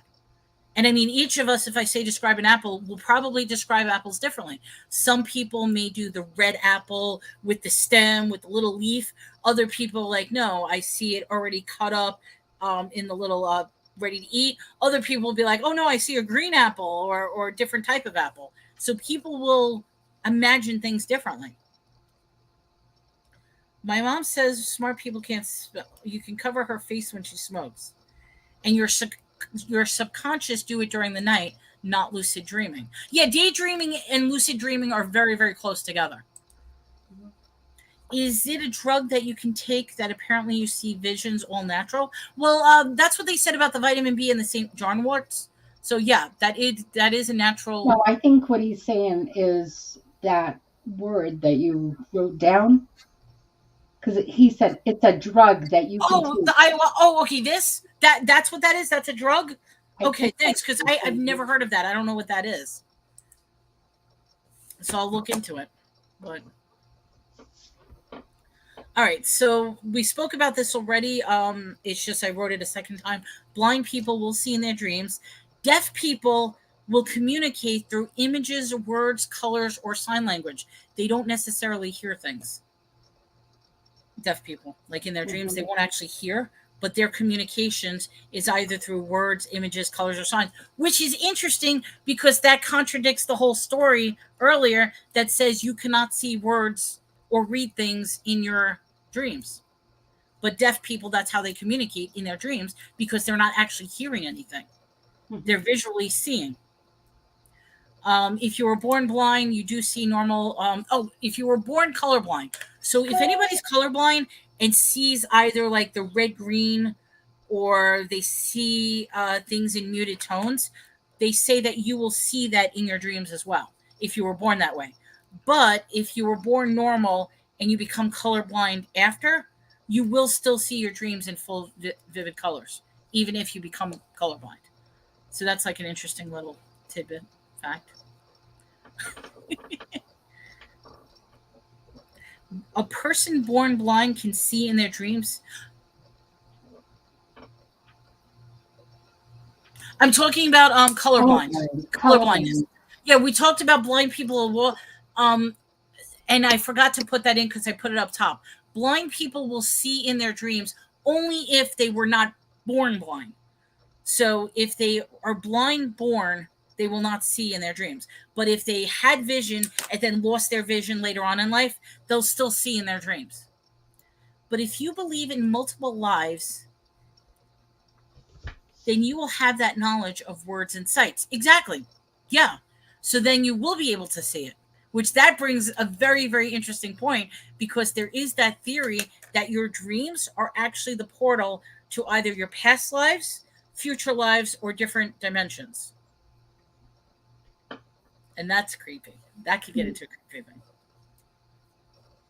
What do you think? What are you thinking, Susanna? You got quiet. No, I'm just listening. I think it's a great subject. It's a good subject, but there's so much information, and we've already been on for 3 hours. We're gonna cut this short because seriously, guys. Yeah.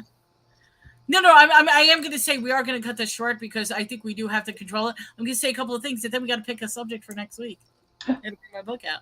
Dreams. False awakening dream is when someone mistakenly thinks that they have woken up. This type of dream is when someone thinks they've woke up and does actions like cooking, cleaning, eating, using the bathroom, while in fact that they are still sleeping. And for people who do that, that is notorious for bedwetters, because they're having a dream in their mind. They're having a dream that they're actually going to the bathroom, but they haven't actually got up to go to the bathroom. So if they wet the bed, that's usually what's happening. And it says sleepwalking is a distorter, but it's not part of the dream stage, which that I find interesting. Sleepwalking often occurs in school-age children, more common in boys. However, if sleepwalking happens later in life, it's due to stress or a medical issue. My mom told me that here on Earth is just school for us. Yeah.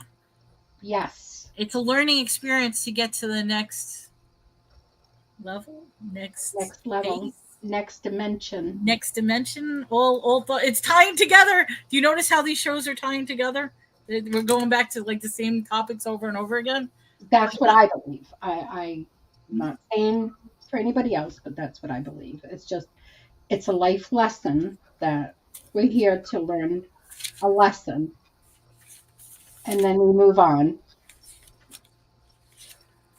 and then we can come back to learn another lesson. I'm just grabbing my notes real quick because I want to go for topics. We need topics. Topics. Most of us fail and get left back, and that's the whole idea behind reincarnation in some cases, that you're learning over and over and over again. So, anybody have thoughts, questions? We've been on for 3 hours. This is a good spot to stop. Because you know what? It's time for lunch. However, what topic are we going to do next week? Does anybody have any topics? Okay, so far, these are suggestions that were made, but we haven't discussed yet. So some suggestions, and I'm going to just throw this out. We've got cloning. We've got the pyramids, giants, cave writing, the Simpsons predictions. Nostradamus, psychic medium, crop circles, Bermuda Triangle, Mandela effects, flat earth. So far we did the dream topic, we did perception reality, we did the Georgia Guidestones, we did aliens. That's what we've done so far. This will be show number 5. I'm not ready for flat earth. You're not ready for flat earth? Oh, it's completely random. We're so glad you're here. We're going to do this every week. I think the 11 o'clock Eastern is a better time than... Does that work for you, Susanna? Okay, we're going to keep absolutely. We're going to keep it. Yeah, we were doing this at 10 a.m. and I'm like, what the hell are we doing? We're going to switch it to this time. So we're going to keep it at the 11 a.m. Eastern time frame. Yeah, because that 1 hour makes a difference. It really does. But welcome, Zach. We're so glad you're here. I know. Welcome, Zach. Throw it in the chat, guys. What do you guys want to hear? Or Susanna, if you want to pick a topic, or I want to know. I picked dreams last week. Yes, you did pick dreams. So you pick one, or you know I'm going to come up with stuff. So whatever topic we pick, I'm going to come up with information. Oh my God, yes, you will. I like other people to pick a topic. All right, I'm trying to think. Okay, so you want to hold off on the flat Earth one? That one's too extreme right now. Yeah, that my head is not for that right now.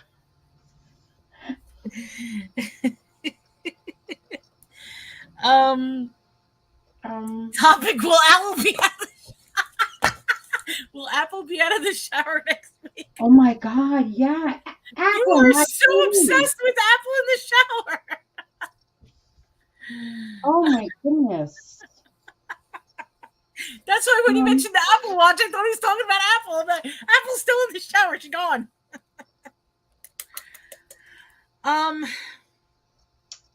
The Bermuda Triangle? I don't know. Not flat Earth. No. Yeah.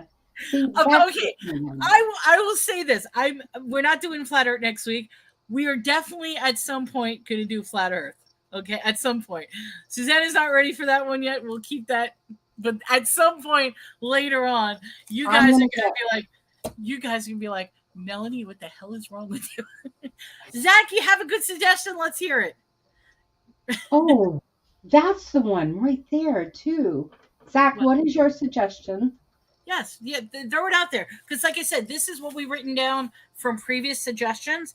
And as they come up, these are topics we could choose. Pyramids is a great one. But I want to hear, Zach, because out of the box, because these are things that have been coming up every... Subliminal messages. Oh. Are we tackling that? Maybe you should come up here and talk to this one over here. I got to write that. Zach, that might not be next week. I want to do that topic. I so want to do that topic because you know something. Oh, and homework. Everybody has to watch the movie They Live with Rowdy Piper. If you have never seen, I'm writing it down. I wrote it down last week. They Live with Roddy, the wrestler, Roddy Piper. Okay, that is homework if you want to do subliminal messages. It is a rabbit hole. Zach, good suggestion. We're gonna hold off on that topic because that is a topic I need to get a lot of information on. Because that's a good topic. That is a good topic. And then I should probably, in line with that, put ASMR. Because eventually I would love to talk about that one too. ASMR.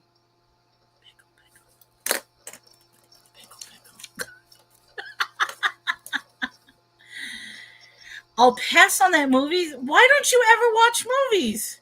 Oh, because I never watch. You know what, Rich? I forgot what the movie was. He gave me. I forgot what the movie was. Rich, you got to put that movie. He gave me a movie, and I said I would watch it, and I never watched it, and my mind and I completely forgot what the movie was. Human sacrifices? Human sacrifices? That's a cultural thing. We could talk about human sacrifices too. I'm writing these down as thoughts. Pyramids is a very big topic. I can't believe we can't even decide a topic. He doesn't even remember. ASMR. ASMR is the technique of sounds, lights, repetitiveness, and images, which will create a neuro connection with your entire body. And for some people, it can manipulate them completely. So it can be a form of mind control. For others, it's a sensation thing because when they're exposed to ASMR sounds and lights and images, it will create a full body reaction. That's why. Like these people that are eating on YouTube, the mukbanging. Is that an ASMR that they? It could be. Yeah, that is a form. That is a form. A lot of it deals with whispering, repetitive words, lights, sound. Yeah. Basically, yes. It gives you the chills. It does. It creates a bodily response, which could be the chills. It could be the hairs. But there's the whole idea. I couldn't sleep last night. I found a fake psychic. It was so fake. Well, another one that I want to write down is I would love to talk about light healers and light language. but not next week. That's going to be a whole nother topic. Light healers. Okay, so we still haven't come on. Yes, some more. I say pyramids. Pyramids. You guys want to do pyramids next week? That's a big topic. Pyramids. You know, if I okay, you know something? Let's do pyramids because that was actually the first suggestion from ASMR. Does annoy a lot of people. It does. Some people find, I mean, and it's just repetitive sounds. I mean, that could be a form of ASMR. look at it. As soon as I did that, she's like, no, I don't like it. That yeah. Crunching, yeah, bothers me. I'm sorry, I didn't mean to. And the whatchamacallit, those mukbanging shows, whatever the way they Eating. Mm-hmm. Oh my God. So yeah, I just want to go through and crinkle. Yep. Crinkle. Oh, you don't like my laugh? I thought I had an infectious laugh. I can't help it. If you don't like my laugh, I laugh at everything. So, all right. You know what we'll do? Let's do pyramids. We'll go with the safe, and that's not going to be a safe topic. I'll tell you that right now. Pyramids is not a safe topic because it is going to tie in almost everything we talked about the past 4 shows. It really is. Everything that we talked about tied in with every single show? Yes, it does. And that's why I love this. I love it because when I see something that's so outlandish and you guys are like, that's crazy, and then it keeps coming up show after show after show, that means pay attention, guys. Okay, so next week we're going to talk about pyramids. And yes, pyramids is definitely going to get into religious stuff. Yeah. Oh, there's no, okay, I will say this. There is no taboo topic here. Obviously, there's taboo topics on certain things. I have to be careful what I say and how I say it. Like, for example, when I was talking about the adrenochrome and the little ones, got to be careful how we say and what we say. But it gets into a whole complete topic. So I think pyramids is a great one to tackle. And I especially want to tackle, we mentioned this in the past, about the pyramids of North America. Considering North America, where we live, has the most amount of pyramids in the entire world. What? Figure that. Oh, you didn't know that? I thought that there was only one. America has the most amount of pyramids in the entire world. Well, when I shouldn't say America, North America, because we're also okay, North America. North America, but you know what I mean. Our whole North America has the most amount of pyramids in the entire world, and we could talk about a whole bunch of stuff. So yeah, we're gonna save pyramids for next week. What do you guys think? Yes, back right there.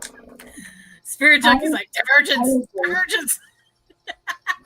Yes, you're thinking we're going to be discussing both American, Egyptian. We're also going to be talking. I'm definitely going to be talking about Asian as well, and Antarctica. Oh yeah, Antarctica's good. You know that stuff's going to come up. We're going to be talking about Antarctica. It's going to go back to the whole flat Earth aliens and all that other stuff. You know that. Machu Picchu. Machu Picchu. All right, guys. We've been on for more than 3 hours. I think we do need to like put. I could talk about this stuff all day long and have fun, but you know something? We do have to have a life. Is that true? What am I going to wait a minute? What am I going to make for supper? I don't know. What do you want to make? You want to make like chicken or a pot of something? I made grilled chicken Caesar salad yesterday. What am I going to make today? You know what? I made pork. I made panko crusted pork, and I put it in the oven, and I completely forgot about it. But good thing my oven has a timer, so the oven did shut off. But of course, because it's staying in, so about the time I remembered it, because I was so involved in a great conversation, my pork chops were completely dry and cold. Spirit, thank you so much. We are going to do pyramids next week. And like I said, for those of you, shameless self-promotion, check out the link above. It's my book, A Journal to Write Your Dreams. Go check it out. So support the poor people like me who, like, I don't know, who gets nothing for this but has fun with it. Is that bad to say? No. No. No, I'm teasing. If you haven't already, check out Susanna's channel. Susanna, can you just write something in the chat real quick, please? Oh. If you don't mind. Even if it's a 1, I don't care. Just write something in the chat. I'm doing that so we can link to her thing, so I can give you guys the link. If she writes some, there you go. Hi, perfect. Let me get the link for you. So we want you to support Susanna as well. I just typed. Yes, I know. I'm getting your link. Oh. But everybody's blue. They can hit me. Yeah, I know, but some people don't have that luxury of doing that. Yeah. So that's why I try to. So her channel is right there. There's her YouTube channel. Check it out. Subscribe to her, because I think she's going to be doing more and more things lately, right? You're going to be doing more and more things? Maybe? I don't know. I will be. Oh, well. So, but guys, if you have any questions, my email's below, or you could contact Susanna as well. We appreciate you being here. We love these discussions. We hope we brought some thought-provoking ideas. And hi, Tina. She went bye-bye. She's like, don't. And if anybody has any thoughts or final thoughts, throw it in the chat. If not, we will see everybody next week. I am off tomorrow, so don't bother me, guys, because I am officially off on Friday. And on Sunday, I'm actually going to the beach. Oh, that's right. You had said you were going. As long as it doesn't rain, I gotta look at the weather report. But nice. I am going to the beach. I can't believe it. I'm going to the beach. I haven't been to the beach in years, so I'm going to the beach. Oh, that's sweet. That's sweet. Spirit, thank you for subbing. Aw. You're going to rewatch. We always appreciate rewatching. Thank you, guys. And always, if you have any questions, send us an email. We love questions. We love feedback. So, but I will be here on Saturday doing auctions. So if anybody wants to join me, I'm here doing auctions. Yeah. Yeah. Guys, have a good one. Take care. We will see you next week. Bye. Bye.